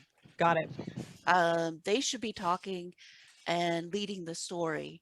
And this is when I'm off, right? This is when I'm Mhm. having an off day where I can't quite read as well what they need. Mhm. And there are times where, like this is a newer group. They're experienced players, but a newer group. And they're still trying to sync up. And that sync can take some while and create some squish in the story. Now, if we were not streaming, because when you're streaming, it's a whole different Yes. thing. Yeah. Yes. Completely Yes. different thing. I've If never we're done not that, so- streaming, Yeah. we're going to sit there and we're going to be having drinks, and maybe we'll play the game for an hour to help them to get into and learn and Mhm. love each other. And it Mhm. doesn't matter if it's squishy. But when you have an audience and they're there for it and they're bidding you up, and you have wild magic surges coming in and they're just sitting there going, oh, and I'm exaggerating because they're not. Mhm. It's just that I think what happened is they're still coalescing as a group, Mhm. and then still figuring out how not to interrupt each other when streaming, because that's a huge problem. Yes. And so that ends up making those pauses and those boredom happen, per se. Yep. Mhm. Because it's going to have silence because they don't want to interrupt each other. Mhm. Yeah. And then how do you so this is actually, I have this season, I have let it be an open world, and it's a sandbox with tons of different leads. There's tons of things they can happen. I've let them do whatever they want, and they've been to lingerie stores, they've been all over the place and doing fun stuff, which is great. But then it's how you're talking about story beats. So you have the story beat of, we're introducing the plot, Mhm. then they know what it is now, but what are they going to take? And so you know how, Yes. like, when you, like, there's this awkward phase within a book where the characters are trying to figure out what they're going to do. Mhm. Yeah. Mhm. We've had like 2 sessions like that where they're trying to figure out how they're going to go forward. And that's kind of where I see that agency, not personal agency. I know how to scaffold and do lots of different things to help a player feel powerful in a game. Mhm. But like, how is a group going to make their decisions and move forward? Wow, this is that's Yeah. awesome to hear. I mean, as managing a new group as myself, like to hear that said out loud, I'm like, okay, this is sort of like, this is kind of what I see a little bit of too. Not that my players aren't great, like they're amazing players, but like, how do I give them that power and at the same time like unfold a story and like, you know, show them that you guys have this paintbrush and you have this palette, let's write it together. I don't know, it's sort of happening, but like as you said, well, you live stream, it's a different beast altogether, because you have to have this pace, this consistent pace of wanting to deliver content, you know, because it's and that's a added level of pressure. So otherwise, for something that may happen completely organically in a system that is not so compressed and, you know, like rendered down, right? So it's good to okay, cool. Thank you for that. Thank you. And one other trick that I often use to kind of get the players to realize that they can and should do something is that if they're sitting at an inn, whatever, let's things start happening outside, not where they are. If they're out traveling, then you see something happen on a hill half a mile away, or they're up on a ridge, they see a fire 5 miles away somewhere, or there's something going on. There's like something that might be a dragon or a big bird or something that just flies far in the distance somewhere.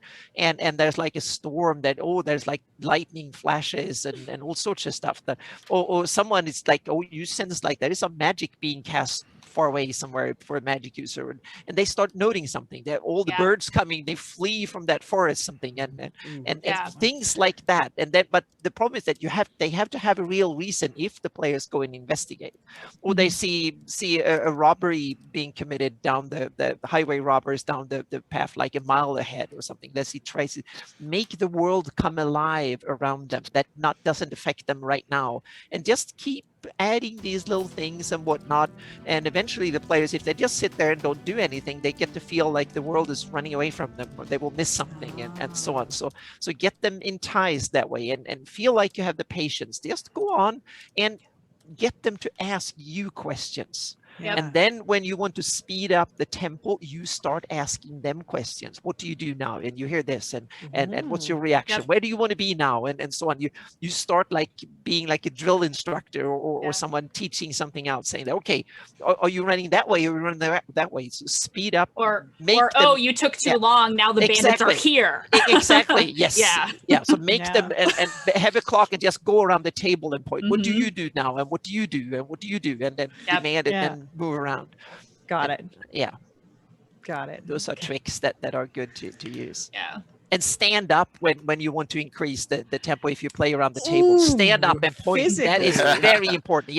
Stand up and do it, and then you sit down and kind of show that now we have all the time in the world, and then you increase the tempo. So we'll use I love sometimes that. for that. It's a very Matt Mercer move. We'll use our music to get them to get that anticipation and that feel, that need. Especially tools like that is perfect. Horror. When the horror sounds go, they're like, I was uncomfortable this whole time, and I don't know why. I'm like, hey, welcome to the music. Because there's like little strings being plucked in the background. That sounds like claws skittering along the floor. You know, and make them go 20 miles way out in nowhere. That's when the bad thing. Not when they reach that first thing, the first session. Wait 6 sessions later when they got into the story. That's when you can spring a trap. So the long-term stuff can be the scary. As a DM, you have all the time in the world. Yeah, exactly. Realize that and use it. Do you think you really have all the time on the world when you're streaming? I was just going to say difference. that. That is the difference. That's true. That is the difference. When you're streaming, it's less so. 4 hours. But if you act like you have all the time in the world, yes, you should make the players feel like.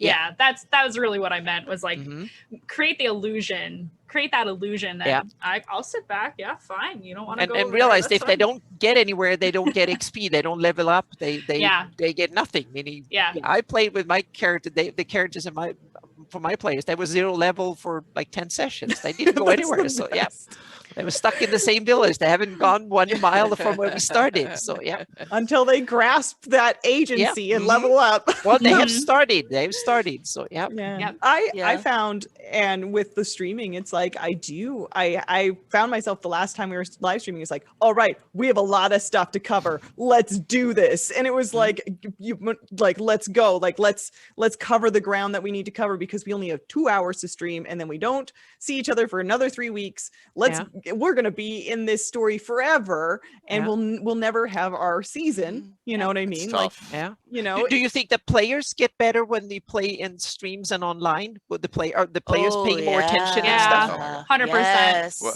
Yes. Audience participation, audience in the chat, that kind of thing. That really raises the bar, and it more often than not, I'm not going to say every time, more often than not, that makes the players rise to that occasion. Okay, Yes. cool. And I think that helps a lot, especially with That- pacing. Like what Phantom New Jersey said in the chat, body language at a physical table is a powerful tool for a DM. I agree. But if you really hem it up, you can do it on stream too. With the exception of my guys on Thursday night who just don't care if they're on stream or not, right? Well, But I you mean, if you play- have players that don't care, then They are the then perfect you just need different example. players. They play too long. Your players have played too long. They know every trick in the book. So to Yeah. speak. Yeah. They've 41 been playing years, longer than I've been alive. Like, my mind exploded when you said that. I was like, Yeah. are you serious? Yep. Oh. Yeah, for me, it's like if they're not interested anymore and they're not rising to the occasion, and it doesn't seem like, because that sounds like not fun to me. Like, I don't know the situation, obviously. I don't know that particular game, so I'm just speaking generally. But Oh yeah. for me, I'm like, oh, maybe it's time to do something different now. Yeah, but it's also some players, because I'm that way. I'm very different as a player from a DM. When I'm DM, then I want to be in the center and babble a lot and take command of the situation and whatnot. But as a player, I like to be that supportive, and I don't want to be the player in focus for the whole campaign story and so on. I want to play a supportive ranger or someone who skulks around a little bit in the surrounding areas and stuff, and I like to play that role. So yeah. Yeah, I think it's being perceived a little incorrectly with the situation. But no, they're very dynamic. They're very, they role play a lot and they're fully in there. It's more that they're not pushing the plot. Yeah, and that might Which just be that- movement of, yeah. That is like, and I wasn't feeling well enough to be able to do that. Yeah, There to will be an drive improv to, discussion like, club. That's why that was that original question of what do you do when you feel like poop? Yeah. Like, Gotcha. how do you, if you're not feeling well and you're sitting there, Combat is the good, because then it becomes rules, that's what I ended up rolling doing. dice Yeah. and stuff like That's that. what Throw I- some combat yeah. at them, and that that's what solves I, most. that's what I ended up That's doing. easy, because then it is becomes combat. rules. You don't have to social. RP goes out the window. And And they're dying. yeah, We left on exactly. them So dying, it becomes so, rules yeah. and regulated and all that. So combat solves most of it. And so, it's a yeah. it's a that's a double good negative point. for all of us because it's not only our friends who are joining into play, it's the audience that's watching too, Yep. Yes. right? And that's what you Yeah, have to it's a double consider. whammy. Yeah, Yeah. absolutely. Yeah. Well, Yeah, I'm chat so was amazed that amazing. all of you, like Jay and Ann and stuff that I've seen run games online. I'm so amazed how you can handle both the streaming aspect and the gaming aspect and the chat and all that. It's amazing. Yeah. Yeah, it's tough. It's I also a have the lot. pressure of putting everything chat says into the game. I'm Yeah, like, I that's- gotta deliver on what they Yeah. wanted, you know, Yeah. or like what they came up with. How do I sew Yeah. this together in a cohesive manner? It does Yep. still seem like it was computer generated. Yep. Some of Yep. the- Kudos to you for that, because I don't think I could do that. I'm Uh. very much I'm the master of the destiny of the storyline, and I like outside perspective, but I can't let other people make those decisions for me because Yeah. I know my players. Yeah. So Yeah. that's Yeah. really, I try I to put ran stuff a- in there for my players as well. Yeah. I ran a blank slate, which was very interesting, Ooh. where there was nothing. I was the DM. Actually, I wasn't the DM. I was the rules lawyer, and chat was the DM. And it was very Oh. interesting. Chat drew the map. Chat labeled where places were on the map. Chat What? chose what we were going to first. And it's amazing. It's amazing exercise. Was an that a part of the amazing plan? exercise. So that was the Oh premise yeah, to when you started. Okay. blank slate. You start off Mhm. with nothing. Ah, The players bring their characters, and the chat brought the adventure. yeah. And I'll be going back to doing it. The hardest part was I had to bring out like the terrain and miniatures, and that takes some time. Yeah. Oh, yeah. I thought And that's what you had Frank to do, all that stuff. he was running camera and Oh, technical that's true. Yeah, directing. that's true. Yeah. So yeah, we Yeah. have that part too. Yeah. Yeah, so it was actually he played for that one. I Mhm. ran cameras. Okay. Wow. There Yeah. we go. That's all Yeah. right. Because I remember when I Yeah, played it's a huge one challenge. Nightheart game, that then Frank had to, but that was the beginning of COVID too, and or something. So Frank had to, and he had to run everything, so to speak, because you were out of town doing something else, I Oh, think. yeah, that one Yeah. time. Yeah. Mhm. Yep. Yeah. Yeah, I was Several times. it's So good that was, stuff. yeah. Mandy, do you have a question for everyone? I was just gonna say I have a question for the group. So here's what I really want to know. This is gonna delve only slightly off topic. Do you have other hobbies that fuel your ability to DM? Yes. Good. What are they? I have one is my hiking and landscaping, that or being out in the world. I know what the Yeah. world looks like, wilderness and stuff. I know that part, so to speak. And I'm also been a soldier for many years and stuff, so I know how to survive in the wilderness and stuff. So rangerism and stuff like that is kind of home turf for me a bit. So I know what and also I've lived in and hiked and been outdoors in various different, from desert to polars regions. Wow. So I know how it is to survive and the problems and what it can feel like and smell like and sound like out in the world. That is one I Nice. think gives me a good little secret weapon, so to speak, that I can use and inspires a lot of the outdoors travel-y stuff that a lot of DMs just want to skip over, so to speak. That's a central part. I treat the whole world as my dungeon, basically. Yeah. Yeah. I love that. It's amazing. Nikki, Ann, do you have an answer to? Oh, I'll go. Do you? Okay. Yeah. Yeah. All right. Okay. So I think I probably have three things. So I love I love science, so I like to incorporate everything I learn at work and try and fit it in. But my main two things that I really liked that I bring to Dungeons and Dragons is that before I did Dungeons and Dragons, I loved movies and writing and script writing and things like that. And so I worked in the film industry before I gone back to school, and I took a lot of classes on script writing and story structure architecture. If you guys like that stuff, which, a hero's journey or the rendered down version called the writer's journey, or like a book literally called, story structure architecture. I love that stuff. I love like understanding a proper inciting incident, a point of no return, your first act, your second act, your midpoint, your confrontation with the enemy, all of those pieces. I like learning about those. And like when I watch a movie, I'm terrible to watch a movie with. I will be like breaking it down, like, there's the dramatic question. Oh, this is the inciting incident. Oh, here's the point of no return, but the one thing it does give me is like a perfect time to go to the washroom in the movie theater. Like, I know that perfect lull in the story where I'm like, not gonna miss much, gotta go to the washroom. But that's probably the one thing that I bring is all of the story structure. So building a story I really love doing.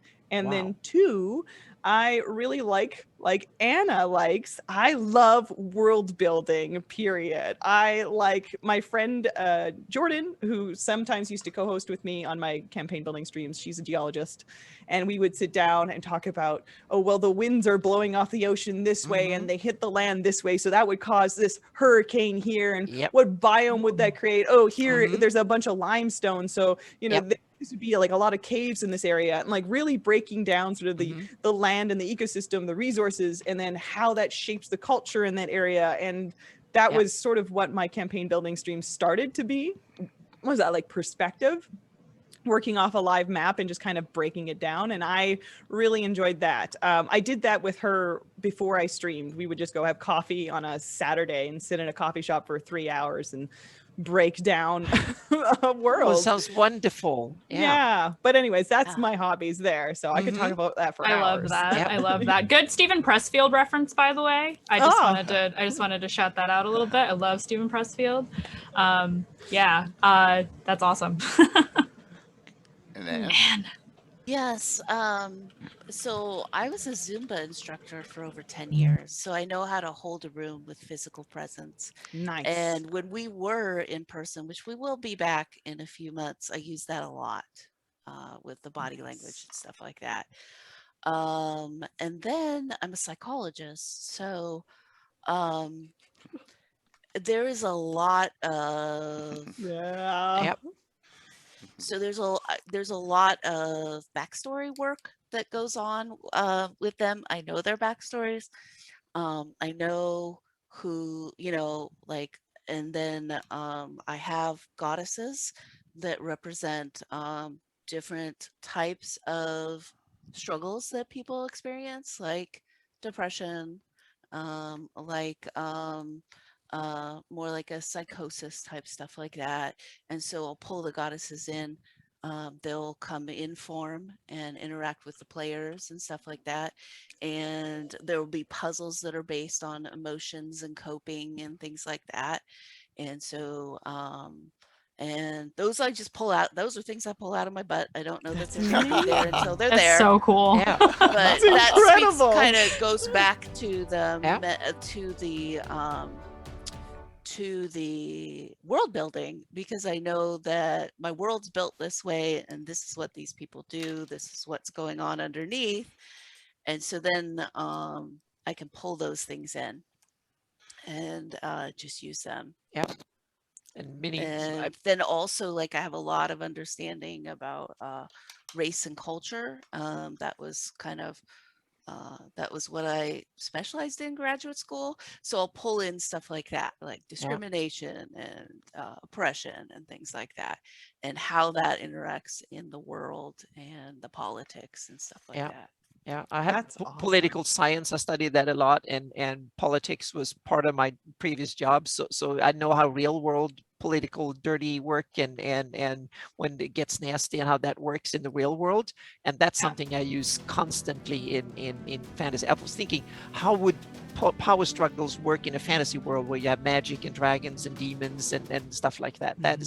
That's something I really want to, because the mechanism is probably the same. It's just that it plays out differently when you can spy on someone using magic and you can send some big nasty beast over to that's like nuclear weapons or whatever, or something. Have a dragon on your side and stuff. And how would that affect how the world works, so to speak? And so I try to figure things out like that. I love to delve deep into it and then torture my players, but they have to figure it out in order to kind of be prosperous and win. That's really cool. For me, for those of you who are watching who don't know me, I am also a freelance illustrator. So I do a lot of art. I draw my NPCs and things of that nature. And I'll do like little posters and stuff for the party just because it's fun and I love it. I design a lot of monsters and things like that, maps for like homebrew worlds and things of that nature. I also do a lot of writing. So that was why I was like, oh, Stephen Pressfield. I love that stuff. So I'm really passionate about writing, and I used to do a bit of acting when I was in high school. So diving into the whole, I think somebody said in chat, role play versus role play, very much heavy into RP as a DM, and just that's my weak spot. Yeah, improv is one of my favorite things to do. So that's really where I get into it. Fantastic. Yeah, that was the big thing for me, was to start DMing in a non-native language. That was the hard bit, so to speak. That was kind of tough. That's kind of tough a little bit in the beginning. It was like, oh, I'm going to screw up, and meaning I have an accent. I can't do any other accent. Well, I kind of can, but I can speak in 4 or 5 languages. That's okay. But I can't. It's kind of hard. So sometimes I yell at them in different languages and stuff. That's kind of fun.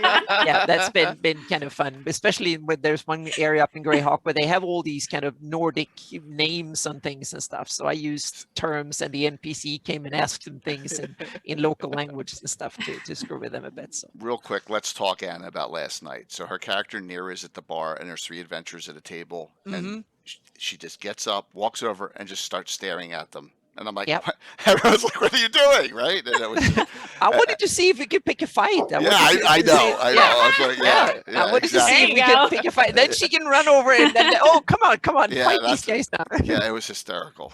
Yeah, I was like, so what I are you doing? So Yeah, I just wanted to see how tempted they were, so to speak, and see. That's me in the Praetor's Reject Saturday game, which is an all ladies cast. I play a big barbarian lady, and so I like to do the voices a lot. They do that a lot, and she is constantly trying to start fights. My barbarian. It's not me. It's her. yes.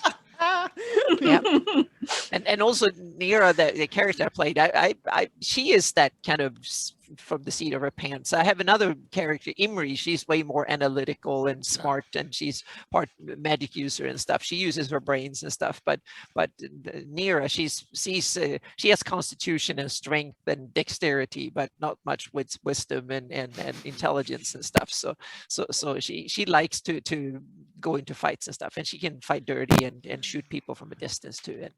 And Great she's character. also more eager than she is smart. So yeah.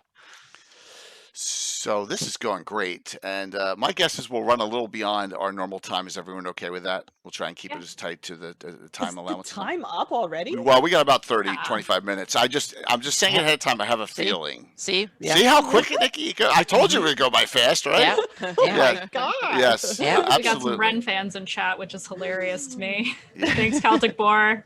Yeah, we got a lot of the audience has Yeah. been very intertwined into as well. And I have 1 or 2 questions from the audience, but and I would you have 2 questions left. Why don't you throw one of those 2 out, because they're both very good questions. Whichever one Okay. you'd like. So sure, we'll pick the sticky one. Yes. So sure. I'm looking at running original, like old game, Hamlet. Mm-hmm. So I've read through all of Hamlet, and I'm planning on adapting the adventure to be more inclusive, like changing the name. Like I think the inn is the inn Welcome, wench. Welcome, of the wench. welcome Yeah. wench. Yeah, it's terrible. It's Yeah. terrible. It's Oh, horrible. I would Yeah. keep that name. And I think some of the sketches, if I remember correctly, are even worse. So Yeah. Oh, And then like it's 70s. all the powerful characters are male. Mhm. The Yep. females are mothers or Yeah. wenches. Yes, that's it. Right. So Oh. it's like the mother whore paradox, right? yeah. Yep. Mhm. Yep. It's, And so I'm wondering, so I plan on bringing in more genders, changing some names around, things like that. Are there other things you change to reflect inclusivity in your game when you're modding an old book? Not creating new stuff, but old stuff. And are there times you feel that it can be taken too far?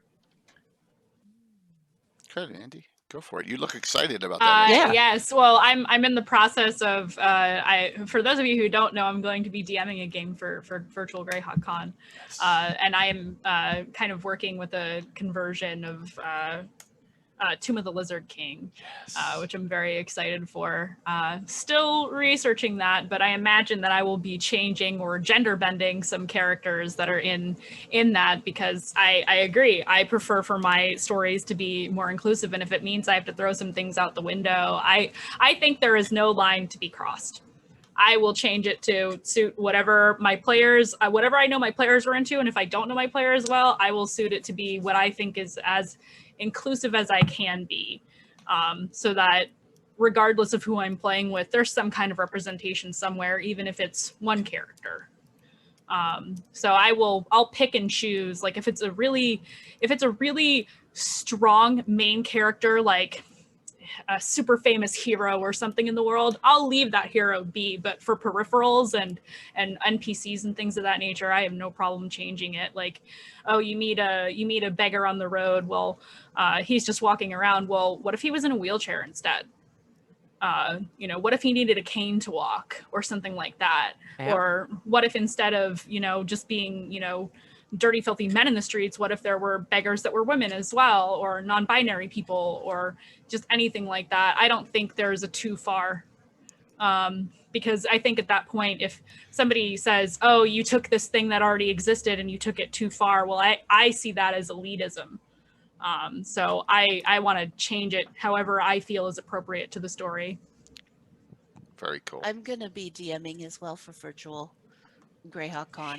That's what I'm talking about is Hamlet. I'm bringing Hamlet to virtual Greyhawk Con. Yeah. Awesome. Yeah, but that's that. You're walking into knowingly walking into Greyhawk. Yeah. And you want to adapt and change to reflect the times and inclusivity. Yeah. And can you step too far? And that might be a question too for your community. Yeah, as that's well. what I'm curious Or about. for me. 'Cause I wouldn't For know. you and the community. Yeah. Yeah. It's I You're the could step DM. out on the minefield here because I played for decades and I'm a bisexual liberal from the most liberal country in the planet, basically. So I've been active in the LGBTQ community for decades. So I feel very at home there, so to speak. But also Greyhawk is my setting. But to me, I try to go from the emphasis, meaning I want to throw out the general convention. I don't want the setting to look like the real world that way. I've tried to figure out, make cultures interesting and different, meaning you have everything from the most conservative, horrible hellhole of mansplaining and stuff like that. So maybe some areas are real bad, and I try to make them different. Take dragons, for instance. I model my dragons on raptors, on birds of prey in the real world, where the females are the biggest ones because they have to carry the eggs and stuff, which means that they need to be bigger and beefier. So some, in not all dragon species, but some dragon species is the females that are the dominant because they carry the egg. So the male dragons have to make the nests and furnish them with treasure and stuff to entice the female to come and lay eggs in their nests. And then the female just go around and making sure that they nurture the eggs properly, so to speak. So in that case, and since even good dragons, they can transform, become play humans and so on, and transform into it. So I have, for instance, my Shield Lane campaign, I've said it a few times before on this show. So some of my players, if they probably already figured it out. So the leader of Shieldlands, Karani, she's a paladin of Hieronymus, and she is a gold dragon, and Hieronymus is an aspect of Bahamut. So she is a kick-ass 18th level paladin and so on. But in there are some orc tribes and stuff that are led by women, and some of them are male chauvinist pigs, so to speak. So I want cultures to be different, and because evil need to be represented in order to have fun, interesting games. So slavery and racism and inequality and all these horrible issues that we're dealing with in real world, I want them to be present in my fantasy gaming, but I want that to be examples of evil, so to speak, something that the characters need to overcome and fight and stuff like that. Yeah. So you should That's have so great. Yeah, you should have all these stuff represented, meaning Hamlet could be something where the male cleric and the tradesman and something Byrne and Rufus runs a tight regime, so to speak, and keep women in place, and that's something you need to fight. But that might not be pure evil. That might just be old-fashioned neutral, so to speak, that we've always done it this way, so we're going to continue to do it. And that you have to kind of exactly. You have to, and also that comes in how you play alignment and stuff, and that's hard. But for me, these issues are important in the real world, and I want them to be important, but I want them to be important in an interesting way for the game. I'm not there to throw politics down my players' throats, so to speak, but I want to emphasize, because these issues bring out feelings and stuff. The players want to feel like we're doing something good, we're saving these people, or we are becoming powerful to do good, and so on. So you need real evil, and if you can base it on real evil and know how that works, so to speak, you can make interesting fantasy variants of it that can work really well in games. But it's tough. But but I think you That's should interesting. fight. If I keep it pure as written, with all those names and Yeah, all those you men could, being yeah, the ones. exactly. Yeah, But then the underneath, you feel the women's yeah, but anger and Mhm. need for Yeah. empowerment would be very Yeah, interesting. but you to can Tone introduce, change. yeah, and you can Yeah. you Yeah. can introduce some you can introduce new. Let's say Jeru is an interesting character. He's Yeah, the druid druid. Oh, in the yeah. village, and he's the old faith. But let's say he's so old now that he wants to introduce the new change. So he's teaching all the young girls druidism and also Ooh. Right. empower them and stuff Yeah. like that in secret. He's running a little secret circle. Start the revolution. Yeah, exactly. Um. You can introduce interesting, cool stuff Yeah. like that in the game, so to speak, that the players can tie into, and it can become part of the story. So you can do all sorts of interesting things. You can have one game I had an orc tribe where the female or goblin tribe, but the female goblins had enough. So there was the cook. She was the big fat female goblin. She was fed up. So when the characters came and messed with some of them, she was like, oh damn, I have a chance. So she took the big ladle and just murdered the male goblin chief. And then when the characters came, she just like, oh damn, there's some foreigners. So she banged their first character out the other way, and then she was like, oh, maybe I should talk to them instead. So she started talking, and they got something going, and so on and so forth. So but it was so we got something interesting out of it. So try to make it should be believable, I think, from the Oh, yeah. in-world Oh, yeah. perspective, but Uh-huh. interesting and break norms. Yeah, that's more up my alley. Yeah. Well, yeah. So Uh, here's a little bit of a follow up that someone asked in the audience, and that was like, if you've watched my campaign, I've for years because it was my friends, and that was it. When I was 12 years old, it was just the same group of guys. Really, we had very few women players back in the day, so we played a lot of female characters. Some of the most powerful characters in my campaign are females, and I'm comfortable playing female characters, whether it's PCs or NPCs. Yeah, you do that a lot in your whole group. You do that often. Yeah, absolutely. It's been second nature for us. Yeah. For years. And my question is it second nature for you all for playing male PCs? Oh hell yeah. Yeah. No, I just was curious. That was a question from the audience, so I wanted Oh, to. yeah. Okay. Most of I'll my play a guy all characters, day. most of my characters that I started playing were actually men because I was curious to what it felt like to sort of just be that. Yeah. You know, it kind of sort of like pee anywhere. Really wanted to experience that. That seems pretty interesting. But Very cool. But yeah, so it was easy for me to slip back and forth. I think my first character I ever made was male, and like the first character I ever sat down, someone gave me was female. I was like, sure, I'll play this. And then after that, I played females, and as an NPC or as a DM, doesn't matter. I am all forms all the time, all different types of people, and I love it because it allows love to just kind of ripple into the world in all forms. I just like doing that. So and just it's good. Awesome. Yeah. Very cool. Yeah, one of my characters right now is a non-binary Kenku. Yeah. That's a lot of fun. I've had periods back and forth. For a while, I played a lot of. It depends on what game group and what play style that I've been playing in, so to speak. So some groups with some people I played a lot of male characters, but lately it's been female characters, and I kind of enjoyed it. And also, nowadays games are more diverse in the way they're being played. So it matters less the older I become, so to speak. So, but it's Okay. I primarily play females. I like to feel empowered as a female. Yeah. So that's like I want to feel that. I want to be this variation of this type of woman and be powerful. Yeah. And that's valid. It's super valid. Yeah. And now also I play a lot more than I used to. I used to run games 95% of the time. Now I get a chance to play as much as I run games. So in that way, I never had it better. Yeah, the more I have Anna in my game, the less killing she is of other players, right, in her games. I'm just yeah, exactly. You get to yep. Yeah. Well, I haven't had that many, but close to TPKs. That's the thing to get to. So like they should be close to dying every 3 sessions. That's a good rule. Yeah. That's so excellent. Hashtag life goals again for me. That's fantastic. Yeah, but they it. should always be aware that the characters can die, so to speak. Mhm. That's yeah. They should never feel Yeah. completely kind of, and then you Safe. should be complete safe and try to.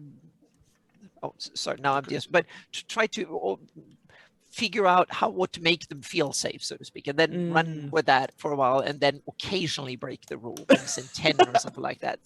Some NPC turned out to be evil after all, so to speak. Evil. And yeah, and so, but traders aren't that common in the real world, so I think that I've tried to, depends, and traders are common among evils, but not among good. That's one of my tendencies. The good are far and few between, but they're well organized and very friendly and work together well. The evil are everywhere, but they squabble a lot, so to speak. Nice. Yeah. I also want to say, Anne, I'm really excited to see what you do come up with for Yeah. that. Which way you're going to take it, whether or not you're going to revamp and change and gender swap and update, or if you're going to like come at it as an original module, but from a new perspective and be like, hey, this was weird when it was written. You know, it wasn't thought out when it was written. I love both of those, and I'm super interested to see how you go and approach that. It'll I really am. be a mishmash. Yeah. It'll probably be a mishmash. Yeah, old Hamlet being brought into the 21st century. That's awesome. Yeah, it's so cool. We'll have open signups. Yes, and you and I have to talk to Jay afterwards. Yes, at the end of the stream, I will go over the 3-day schedule for highlighted streams for Virtual Greyhawk Con. Which is almost, we have one slot open and it's a bad slot. It's 3:00 in the morning, East Central, but usually gets filled by Europe. It usually gets filled by European, or you know, someone from New Zealand or Australia. So, but that doesn't mean we can't have other streamers participate as well. I'm really touched by how much participation we already have this year for it, and it's not till October, and we're really. I'm so excited about it. But would any of you like to ask another question? I know we're starting to run in time here, and I don't want to keep you all night, even though I'd love to. This is, we're having a great discussion here. Yeah. The four of you would like to ask everyone else a question? I know I showed a list of questions, but they were all for like each individual person. And if I try and go through those right now, we're going to be here till like tomorrow morning. So I'm good. Okay. I will just say I'm good. This has been an awesome experience. So we should message each other on like Discord or Facebook or something after this. Yeah. Oh, absolutely. Form a group. Yeah. If you ever want to, if you ever just want to talk, like, cause I don't get to talk to too many DMs. Like if you want to call me on the phone and talk, we should do that. DMing. Yeah. I would love to. I always love these chats because me too. I only get to talk to Frank really. Oh my! Nowadays, he has amazing advice, by the way, and helps me through lots of things. But as far as like DMs, like it's even like I'll get invited to do a DM chat, and your community is unique in that your chat is mostly filled with DMs.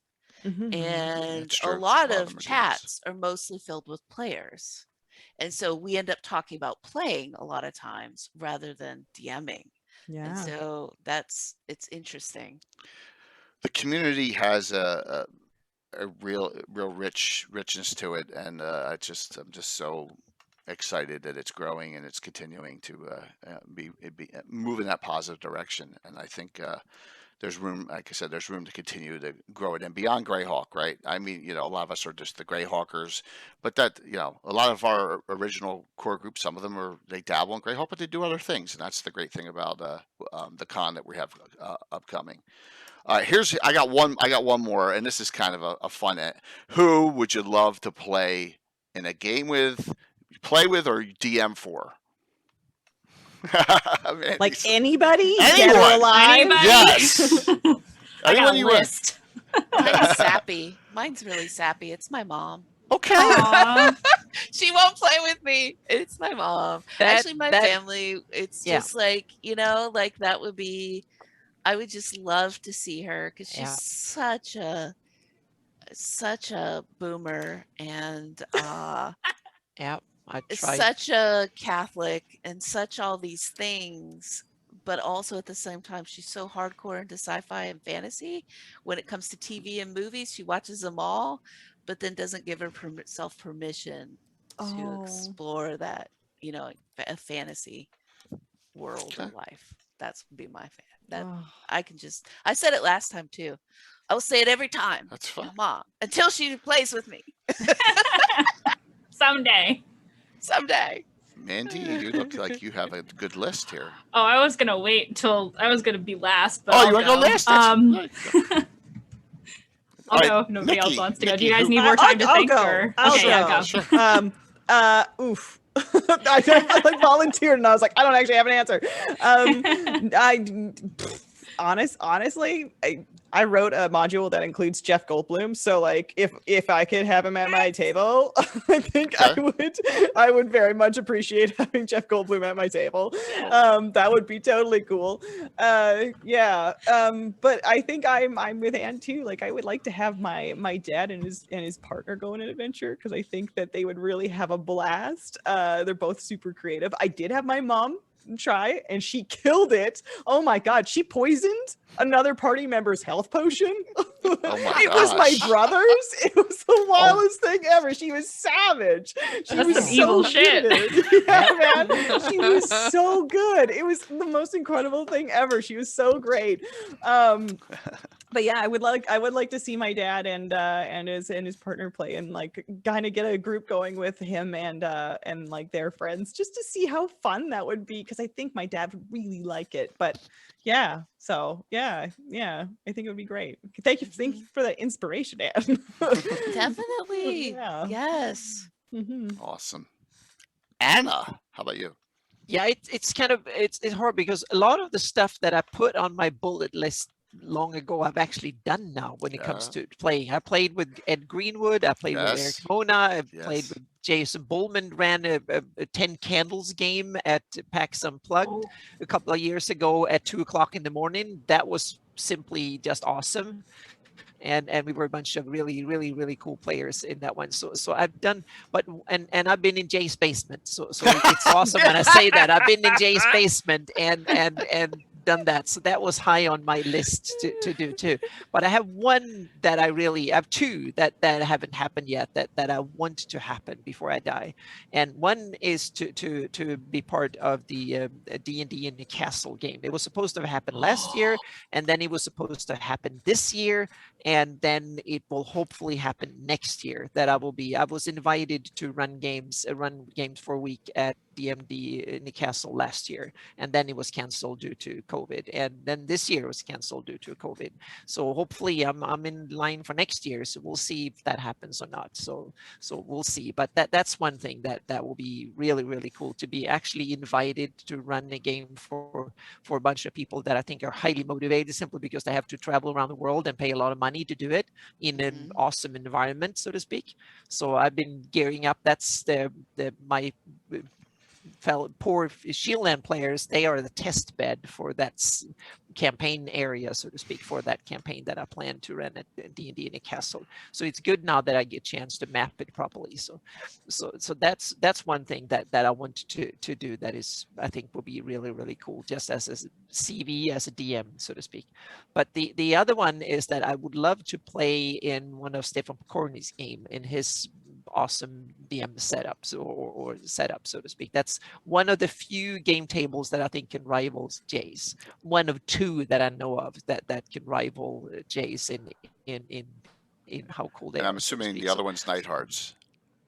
Well, I just thought because you played it. There is actually, I haven't played. Yeah, so that, but I played virtually with that one. So that's almost in person. Like being in person. Okay. Yeah, but in person, I would love to. Yes, and then there is one other game room that is really cool, and that's Brian Suskin down in LA. He works a lot for Kobo Press. He has a secret room with a library next to the kitchen, and he opened the door in secret room, and a big oak table and stuff in there with stuffed dragon heads on the walls and stuff like that. People in Hollywood, they are crazy, that work with movie industry and stuff. They are crazy about stuff like that. So it's kind of, so I've been in, and another one I want to be in Midgard board game with Wolfgang Bauer. He promised me, and I worked for Kobo Press as a freelancer for like 6 years, but it hasn't happened yet. But that's another one I really want to happen. So yeah, but I'm more interested in that way than players.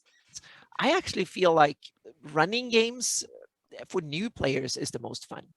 Yeah. Yeah, that is I think every game group should have at least 1 or 2 new players. And because they bring new thinking, and the world, when they lit up and see there's a world I can do anything, that feeling is so cool. So Addicting. Yeah, exactly. So that new player, as a DM, invite new players to play with you. So yeah. Thursday night, Taryn's played once, and this will be her second time this Thursday. Yep. So yeah. So that is that's she's one a great advice. player. She played with us, and she's really she's got a fun character. Yeah. Yep. So I think the ones Awesome. that discover the wonders of the hobby, so to speak, they are some of the best players to have. So Mandy, we Yes. saved you for last on this one. Yes. So I actually have 2 answers to this question. So one is like just people I know who I wish I could wave a magic wand and have them at my table. I didn't start playing D&D until, this one's mushy too, until after my grandma passed away. But I wish I could go back in time and like play D&D with her, because I think she would have been bomb at it. So that's my mushy answer. As for other answers, obviously Chris Perkins, but I think I would die if he was ever at my table. Terry Crews, just because it's Terry Crews. Oh, that's cool. That's great. He Vin would kill Diesel. it. Yes, that was my other one.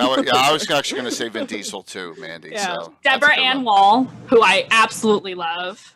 How did you know? How did you know I was going to say Whoopi Goldberg? Oh, that's awesome. How did chat know? Whoopi Goldberg, 100%. Wow. I would also love to play D&D with Abria Iyengar. If you're watching, I love you. And I actually was very fortunate to have played with one of the people who would be on this list. I actually got to play with Satine Phoenix a little while back. Awesome. For the Greyhawk game that we do on Praetor's Rejects, and that was bucket list incredible for me. But yeah, yes, Summer of Abria, that's right.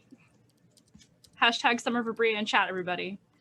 But yeah, that's just the short list. I have like a really crazy long list of like 100 people I'd love to play with, famous and not famous, but that's just a taste of some of them. I could go on and on.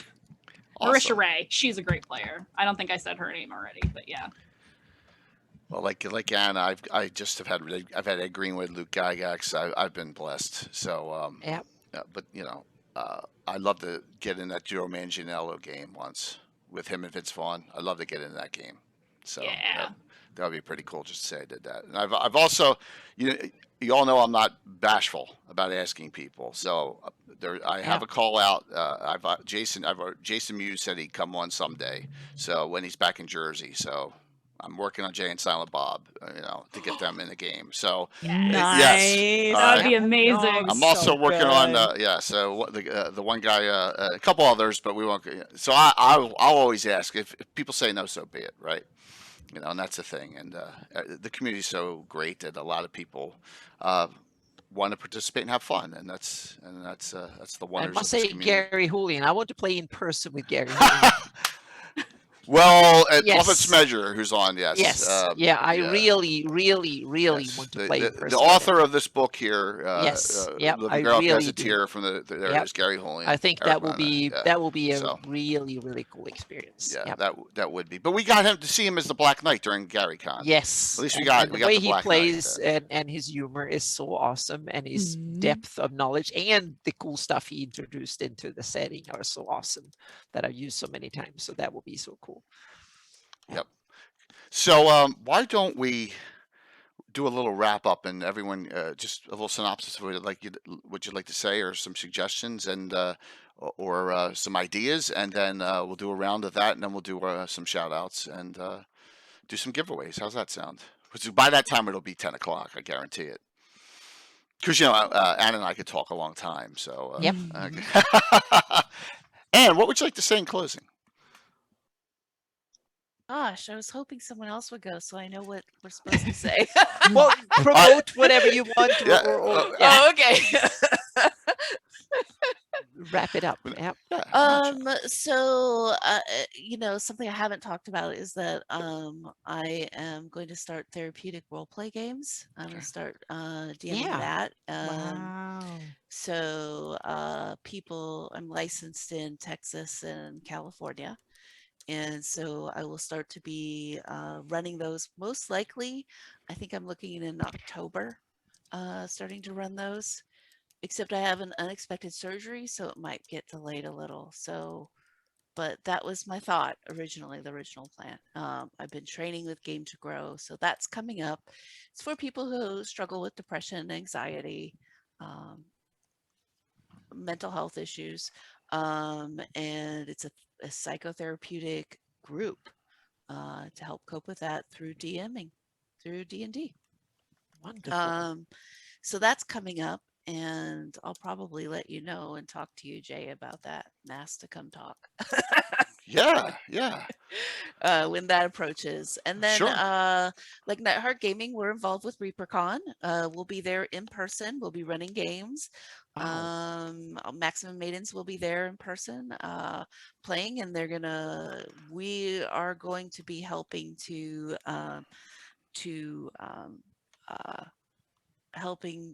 helping on the digital side. We're going to bring our crew, our miniatures, our terrain, and be helping run that. That's awesome. Um, Yeah. what is when's that scheduling go up? Because my family vacation's that same weekend, and I'm kind of And bummed I'm yeah, missing yeah, ReaperCon. Yeah, being yeah. having that pile of stuff we just got, and then once again I got Bill in the basement painting as we speak. Bill in the basement. Yeah, I'm sure. So, That but sounds so bad. yep. well, That is going to be September 1st through 5th. okay, all right. And I know, like, looks like I'll be running Maximum Maiden Sunday morning is tradition. And we're talking about Reaper miniatures. So ReaperCon Mhm. um, is their convention. Yes, and Reaper sponsors both of our channels, and they're awesome people. They Plus, are Reaper is one of our 3 official sponsors of Virtual Greyhawk Con as well. So they're awesome. sponsoring our con as well. So it's really cool. Yeah. I'm excited. I'm really excited about all the great things that are up and coming with the con season, and it's now getting back into person too, and that's a Yeah. good Yep. thing. That's a good thing. So I guess I should finish and say I stream every other with Nightheart Gaming every other Friday and Saturday. Fridays at 8 8 p.m. Central Daylight Time, 9 p.m. your time Eastern, and then Saturday at 4 p.m. Central Daylight Time. And eventually I'll be getting back to doing a miniature and terrain thing as well. Yeah. and there's nothing better than me getting done Thursday night and raiding into Frank, drinking a martini or whatever he's drinking, sitting there talking to great. everyone. I mean, I just It's a- love that show. He's just chilling out, and he's like, "Hey, yeah, Yes. Yeah. that's a good show." I saw that stream. Yeah, I was like, exactly. what's this one about? I Yeah. like this. Yes, it's a Yep. good. Uh-huh. It was great. It was so good. I was He's like, just this is doing it so he can cool. prove that he's the coolest DM. Like Yes. 1 hour before he's running a game on stream, that he can just sit there like there's nothing going on. Yeah. Frank's voice is mesmerizing too. It's kind of like Rob. Yep. Rob Ross is that Bob Ross, right? Bob. The painter. Yes. Yeah. Bob Yeah, Ross. Yeah, Bob it's Ross. kind. Yeah. Yeah. Frank has that voice, which kind of lures you in there. So. Uh-huh. Let's paint those happy little trees. Yes. Yeah. Well, Anne, thank you for coming back on for a second time. I mean, I really appreciate Thank you that. for inviting me. I really enjoyed this. I have to compliment you that you ask the questions and then let us answer for a woman's about women of D&D. And I think a lot of people would run this show where the man would be answering as well, and you did a fantastic job giving us voices. Thank you so very allowing us much. I to appreciate use that. our voices. Yeah. Really appreciate it. Thank you, Anne. Mhm. Mandy, we'll go to you next, Mandy. Well, for those of you who know me and even those who don't, you can find me more often than not on the Praetor's Rejects channel here on Twitch. I DM on Friday nights at 9 p.m. Eastern time. We're doing Tomb of Annihilation. It's pretty RP heavy, and there's a lot going on right now. Things are about to get crazy, so definitely tune into that. If you want to see me as a player, I also play on Saturdays on the same channel. That is a Greyhawk game for you Greyhawk fans, for the Rise Up Against the Slave Lords. And that's a lot of fun. Also, if you want to look up my website, themandy.com, that's Mandy with 2 eyes. You can see my art there, or you can find me on Twitter under the same name, or literally anywhere on the internet. So check it out. And Mandy, thank you for coming on, and we'll definitely follow up on that offer to get that game going, whether it's Anna, myself, or a combination or whatever. It would be and maybe to have the whole crew here playing in the game. I've been pulling, if you notice on my streams, I've been pulling more and more All-Star event games in, mostly on Saturdays, but once in a blue moon, like on this Thursday upcoming night, I have Tea Time with Taryn and the Time Lord's wife and Mike Disney playing in those games. So they're coming more and more, and I think it's good to get everyone playing. So yes. Yes. Also for King Bashman, yes, I play NPCs on the Thursday Pain Train campaign, which is Tales from the Yawning Portal. I play both an NPC quest giver and also one of the players in the party. So the last thing I'll say to you, Mandy, is I'm not sure how whatever hair Jimmy has left, he still has any from when he DMs for you all Saturday night. Because I know he always told me, well, I'm in A0 here and I'm over here. I just can't get them to get where they need to go, and they're going. And I was like, hey, just let them run with it, man, right? You guys are running a great game there, and I'm glad everyone's. It's a good game when all the players stay, right, and want to play in it every week, and that's fantastic. Absolutely. Yeah, when we have an off week, we text each other the entire week, like, I'm gonna miss you guys on Saturday. Yeah. Absolutely, we've all become really, really close friends as a result of the game, which is fantastic. And that's I love our dynamic. Wonderful. Well, thank you, and I'll have you back soon for some other topips and some other discussions and games. Thanks. Anytime. So, Nikki, it wasn't too bad, right? You have fun? Yeah, this is awesome. Wonderful. Good. You guys should have seen the back and forth Jay and I had about this. I was just like, I don't know if I could do this. I just started. So, but this was absolutely painless and actually kind of very fun. So wonderful. Yeah, I was super nervous before actually coming on too. I was like, putting on my war paint in the bathroom, and I was like, oh man, I actually feel kind of nervous about this. But yeah, no, this was really a lovely experience, and hearing all you ladies talk and hearing your different perspectives and some of your challenges and then how you approach those things. This, I don't know, it just kind of gives me a place to ground in. And I am going to take your offer up on having coffee someday. Sure. Yeah, definitely. Well, both Annas and both of you guys. And I'm gonna have coffee. Anna, you're incredible and savage and awesome. A beast of a DM. I love it. I think you and I can have conversations about like world building and terrain. Yeah, we should do that. Yeah, I think we would have a good time. And Mandy, like, it was a pleasure learning about your friends and like seeing, of course, you love the McElroys. I know your sense of humor now. I get it. So it was so nice to meet all of you. And I guess for people who are wondering what I'm doing, I guess I'm doing my Chat Brew campaign. Like I said, it's a work in progress. So come for the growth, come for the understanding, come for the learning. If you want to check that out. I am, like I said, recently introduced to Ironsworn, a solo RPG adventure that is for free on the internet. And so I kind of want to try that out.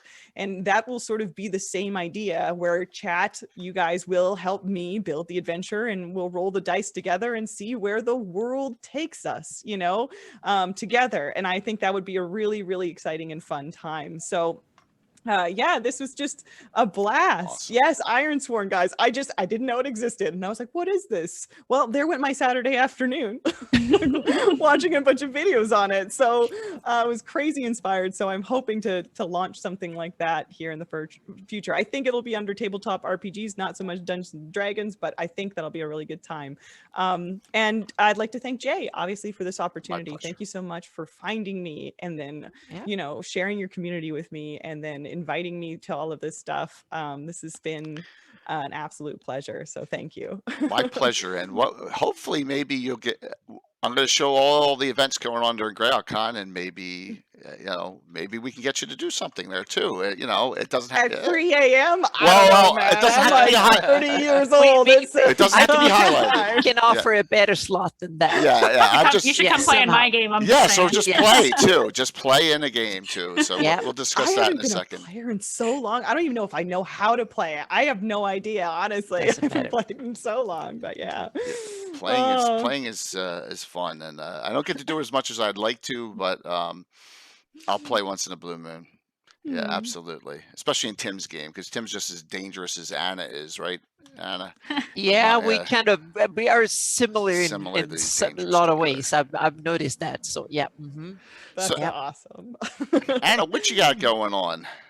Whoa, there's a whole bunch of a lot of it I've talked about before. One thing that I haven't talked about before, that's something that's out of necessity more than desire, so to speak, is that my website is not in a good shape, and especially to find all the content I'm doing. So I'm working on a new solution for distributing and showing the content. So my patrons will very soon get an invitation so they can look at it and be the test subjects to test it out, so to speak.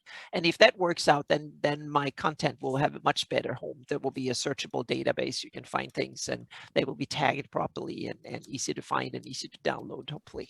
So that is something and it was something I just realized I needed to do. And then thanks to Gryffindor Games, their Kickstarter went up to 200%. So there is a commission I now need to work on quite a bit for upcoming few months. And then I got so much reception on the new hand-drawn maps that I got a lot of good feedback. So I realized I need to work on that too. So that is now a project as well. And then I have the shield lens to map the shield lens at 5 feet per pixel. So map basically at least the southern part. It's kind of crazy. It's thousands of square miles mapped at 5 feet per pixel in realistic looking. So that was a challenge, and it's starting to look really cool. I'm starting to have the first 1,000 square miles nailed down. So that project is underway. There's more things coming in probably about 2 weeks. I will have way more to interesting things to show there. The forests and some of the kind of first looks at the final version of an area, so to speak, what it really looks like. We looked at civilization and the buildings and towns and stuff like that, but that was only the Photoshop layout of it, not the final stuff. So that is hopefully coming within a couple of weeks, the first. And then the Earth update. Now it's a little bit secret because a lot of this my patrons have already seen, but it's not been public for the rest yet. So if you want to see it right now and not wait for a month or two, then become a patron on my Patreon. Otherwise, you can wait a couple of months and it will be available for everybody, so to speak. But the Earth first model was out for a few weeks ago. I did a first model of the whole planet. Now that is being added polar ice cap, and I'm looking into hot Earth and cold Earth. If you want to play with ice ages or that everything is melted and we got a hot deserty world, so to speak, or at least a warmer world with higher ocean levels and stuff. And the reason I did that was because I wanted to figure out how the planet had worked back in history. So where do different types of animals, meaning are there land bridge to that part of the world or not? Is that island over there, or that continent, been isolated for the whole world or for the eternity of history and stuff like that. So I want to know things like that for my campaign, because I want to know where do they have camels and where do elephants live, and where do they have mammoths and so on. Marsupials, man. Exactly. Yeah. Yes. Yep. Marsupials. Yep. Where do they have mini dragons and stuff? They go all over the world, so they can fly anywhere. But a lot of the other stuff, where do they have things like that? So do I have war mammoths or not? Those are kind of interesting questions in my campaign. So I'm not going to answer that one yet. So for my players. So it's a lot of these things are things that I'm working on at the moment. So yep. So when's the master class on fantasy cartography? Because I'll be the first to sign up. Yeah, I'm into that too. Well, Yeah. speaking of it, we have the Fridays. fantasy cartography show, which is not so much to show the exactly detail. We it's more inspire and generally This was inform and Friday talk night's about maps. episode. This Yeah, is we have. Friday. Yeah, we had a second episode where we talked about dungeon maps. The first one was Yes. just to introduce the show, and the second one we talked about dungeon maps, a little bit different styles, tools, and generally get in the mood. So to I think speak. I'm into that. I think I'm into that. I need to. That's- Yeah. I need to watch that. Yeah. Yep. So it's Alyssa Faden and me and Jay that have that show. So it's Once a and month. Alyssa is once a month. It's awesome fun. So it's great. We would invite different guests for different episodes depending on the topic and stuff. We haven't set the next topic yet, but we'll see what we can drum up for something. I think we need to. There's a lot of basics to cover first. So dungeon maps was kind of an obvious one. So we'll see. There is a couple of other staples in the D&D mapping the tradition, so to speak, that we need to cover.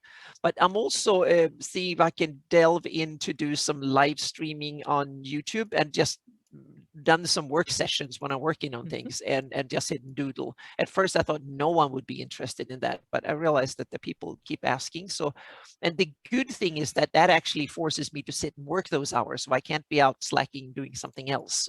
So that way. And YouTube will probably be the place for that, because they can actually for two reasons. First of all, you can stream in various higher resolutions, and that would work because if I have to work in 1080, it will be so cramped in Photoshop and stuff that it would not be hardly doable.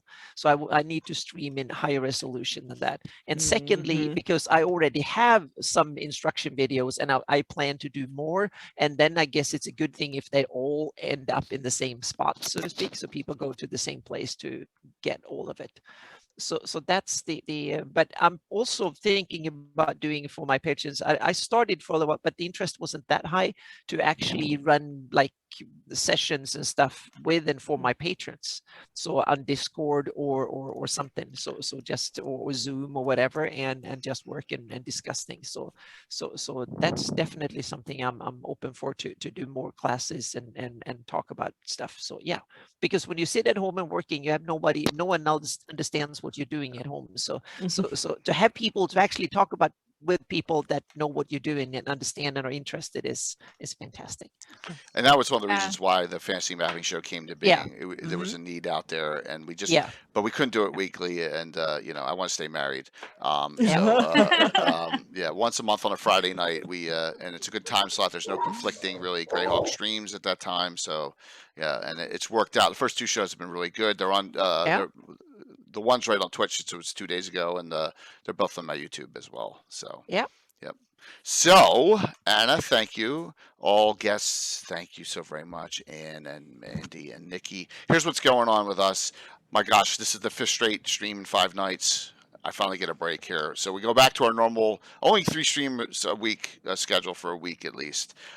Wednesday night, we just got this. We just got the what we're gonna do. By the way, two giveaways, $25 gift certificate to Troller Games, and for all you, there's so many new people in this stream here, and for Light Stream, we're going to give away something to get Greyhawk based. Greyhawk: The Adventure Begins by Roger Moore, right?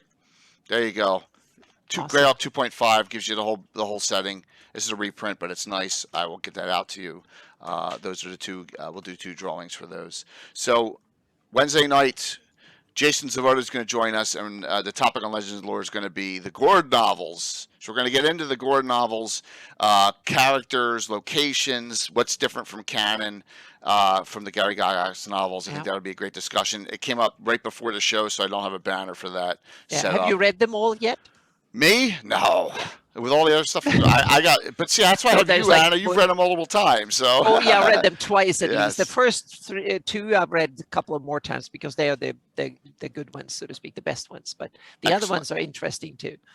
And then Thursday night, great game.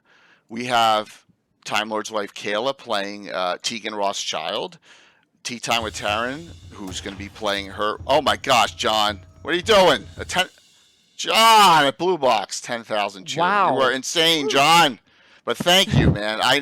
John just told me he couldn't play on this game Thursday night, and he played in the last session, and that's okay, John. Thank you. That was wonderful. Very kind of you. Yeah. Tea Time with Taryn, who has her Paladin, Elle Rothschild, who's a cousin, and then Mike Disney, who the story's about, his character Scarn, which has that miniature made by Christine Van Patten, his Scarn mini. That's his character's Priest of Moradin, and it's called Discoveries from the Past. Plus a couple of my regulars. I may throw in one special other guest, too, at this point. That's Thursday night. A rare Thursday night where I have special guests in, so we're going to have that this Thursday. Next week's Gabbin, a legend comes back. Actually, two legends. And I've been working on this for 9 months, and that is Gabbin number 156, Specialty Priest discussion. Finally talking about the second edition Specialty Priests. The father of Specialty Priests, the creator of them, Eric Boyd. Who, if you know Eric Boyd, he wrote, demi-human deities, a lot of powers and pantheons back in the day, all the Forgotten Realms books with all the deities and all the priests in them. And Malden, who does Specialty Priests as well for me, Dennis Tetro, will be on, and that is next week. And the week after that is Christine Van Patten is coming on with Mike Disney, Builder Master Crafter, and that's sculptor, painter, and crafter. And we're going to talk some turkey on what Christine does to make minis, and how she comes up with the ideas, and we'll go through that process. I'm really excited about this. This was Bill the Master Crafter's idea for a show. I'm going to give him credit for that. He wanted to have her on. I was like, let's do it, and so that's where we went with that. All right, so Virtual Greyhawk Con is coming. I want to share with you the schedule for the highlighted streams. A lot of them say 2BD because their games aren't in yet. So that's another reason why John cheered, because he hasn't gotten his games in yet. So, right, I'm just kidding, John. Troller Games hasn't gotten their games specifically in yet, but give me 1 second here. Greyhawk Con 2021. Here's some of the highlighted streams Friday. So Friday, we start with Mike Disney's Greyhawk miniature painting. These are all Eastern time, but they're in the system as Central, everyone, okay? A little glitch there. TT set up for Central time. These are all in Eastern. Time Lord's wife's game, 2 Troller game events, a game and then a Stephen Chenault discussion. Anna, the maps and campaigns of Anna Meyer. The prime game for the night, John at Blue Box's Greyhawk Awakening, I'm assuming is going to be that game. And then Midnight Zavad, which is a Carlos Lysing adventure by Armin out of New Zealand. Every game that's an RPG has to have at least a few open signups. That was the rule. So there's open signups for all these games. All righty. Saturday, I have the complete schedule finalized. I'm positive about that. We got some great 4 a.m.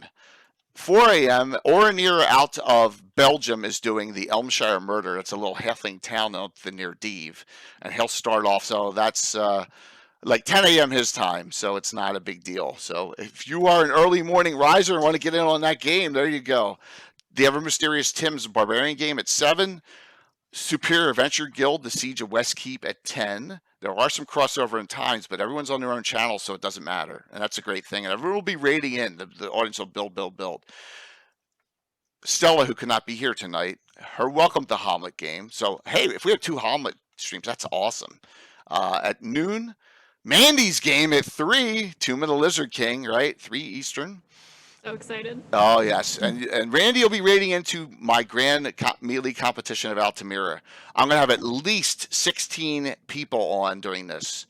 like I did for the joust. I may have more, but and that arena that if it's being crafted by Bill as we speak to get this up and ready and going for it.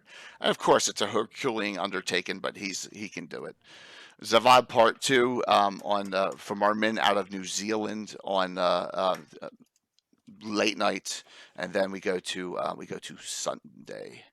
By the way, I'm clicking the sign up for registration. It's $5 plus a $1.13 fee, and that's it. And here we go. Here's Sunday. Got a lot of TBDs. So we have Lawful Stupid. It starts at 8 o'clock in the morning. He's out of the UK. Wiley Hobbit's doing Murder in Cavick's Cove. That's 12 p.m. Eastern. Another Carlos adventure. Nightheart, there you go, and you are at 1 p.m. I can Eastern. write that down. Yes. I didn't know what time it was. 1 p.m. Eastern. Okay, I 4 wrote it hours, down. however long you want to go there. You'll be rating into John at Blue Box. John's second Okay. game of Blue Box. And then the finale, which I always have, is the Greyhawk Ask the Experts. Big names. Eric Mona, maybe. Gary Julian, maybe. Zeb Cook, maybe. We'll have a whole bunch of big, and you can ask them anything you want about Greyhawk for Virtual GreyhawkCon. That'll be the finale on that 7 p.m. Eastern. And that's what we have. But that doesn't mean we can't have other people streaming their games. You want to DM a game and DM through Discord and Zoom and stream it, that's fine. We can fit. And we'll work the schedule in because everyone's on their own channels. It's okay. We don't have any conflicts. If you run late, start late, run early, it doesn't matter because you're not going to interfere with another stream because you're on your own channel. When you're done, you're right into the next one, and that's how it works. It works out very well. Sound good to everyone? Let's do the giveaways. Alrighty. Thank you all for being patient. Cool stuff. Listen to me blab there on that. I appreciate that. So last call. You get your choice. If you want first winner, $25 gift certificate to our great sponsors, Troller Games. Always use that code I just provided. They always get 15% off on all purchases through Troller Games with the Lord Kazumba channel. And a great book here. And if you win and you're outside, you're overseas, I'll give you a in lieu gift certificate so you can get this yourself. It would be probably less expensive. John, what's going on, John? It's great to see you. I'm going to shout out John at Blue Box here. He had some unbelievable streams yesterday. We raised $8,000 yesterday. Rob Phantom DM'd the first game. John with the Tailspire DM the second game, and I had the honor of DMing for Anna and Luke Gygax and Eric Mona and the crew and Chuck Cumbo and on the third, and we raised $8,000. Thank you all for your generosity. All right, are we ready? Here we go. Winner number 1. Hagar the Horrible. Did you just say you just got married, Hagar? Congrats, man. Congrats, Hagar. Congrats. All right. Yeah, Which do you want, congratulations. Hagar? Do you want the reprint or do you want the $25 gift certificate to Trollord at your call? Second winner. Wedding gift. Wedding Yeah, gift. wedding gift. Yes. Yeah. Something. Elated. Second winner. Oh my gosh, John. What are you doing, John? Oh my gosh. How many? Hey, 10 look. subs. Thanks. Wow. Thank you. You're awesome, John. Second winner. Yep. Phantom! Rob! Oh. Awesome. Rob, do you have this? Yes. Rob, do you have this? Just tell me if you have this. If you do have it, I gotta send him something anyway else. Rob was either number 1 or number 2 in donator tops last night. So he's getting the signed copy of Gargoyle, that awful adventure I ran, from Eric Mona, James Jacobs, Jason Bullman, and Luke Gygax are all signing it, and I get 2 of those copies. So you do. Okay, Rob. Rob, I'll get with you off screen, and I'll send you something else that I have. Okay, sound good? We'll make a deal, and I'll send you something else I have. I'll let this run, and you got all the 2. I can't. I got something. Do you have this? One sec. He always has something hidden up his Yeah. sleeve. I every do. time. Necromancer Games. Do you have this? Do you have the Crucible of Freya from Necromancer Games? This is available in reprint now. Sword and Sorcery. Do you have that? I'll send that to you instead. I bet you don't have that. All right, cool. So, thank you all for a wonderful, wonderful show. Thank I you. really appreciate you all coming. I'll give you that, Rob. There you go. and let's do this again. Every sometime. And I am always willing to come on your shows too. Gameplay topics, discussions, tech, and thanks. And I'm. Yeah, Nikki, we need to talk world building. Yes, absolutely. Yes, Every and time. Mandy and World building Ann, talk. we need to. Yeah. Let's keep the community growing. Yep. And keep the channels. Everyone. You find out who in that community is like you're intertwined. Raiding is a great way to open up that community. Sharing players, sharing stories. Like Blue Box and I play in the same like Greyhawk campaign, and we actually share NPCs. I mean, it's great. It's a great way to grow the community. So thank you. I know. You did ask me, Bash. You and Mech have asked me to be on, and now that my schedule is clearing up a bit, I should come on and NPC something for you. I guarantee. Yes, you did ask me, and I should do that. Absolutely. All right, we're gonna raid into someone. We're gonna raid into a crafter, and we're gonna raid into Zambies. And the reason I'm gonna raid into Zambies is that her and Mike Disney are about to come out with a coloring book for characters. Yes, and so I think that would be really cool. To mention, she may have something to show on her screen here. So let me just, I don't think I have her on shout out, but I got Mike on shout out here. So there's Mike Disney, and Mike sponsors the channel and sponsors Blue Box and works with us. So we'll see you all Wednesday. Oh, I get 2 days off. Oh my gosh. Wonderful. Yeah. What are you gonna do with all the time? Work my real job, I guess. Yes. Yep. So see you all in a couple nights. Thank you, Ann. Thank you, Anna. Thank you, Nikki. Thank you, Mandy, for a fantastic show. Everyone, have a good one. We'll see you soon. Bye. See ya. Look at that. We're only 10:04. Not too bad there. All right, we're gonna set up the raid into Zambies here. That was a blast. Thank you so much for being Oh, here. thank you. Thank Yeah, you this so was very awesome. much. It's really awesome meeting all of you. Yeah, it's so All right, let's see what we can get up to. Let's see if we can get over to 70. 70? Yes, over 70. I always love to see over 70. That's awesome. 73. 5, 4, 3, 2, 1. See you in a couple nights. Thank you for the support. cool. I'm waiting though. I'm waiting. Yeah, let me get onto this. Let me get onto here. Alright, let me go to this screen here, and then we finish this up. Boom, boom, boom.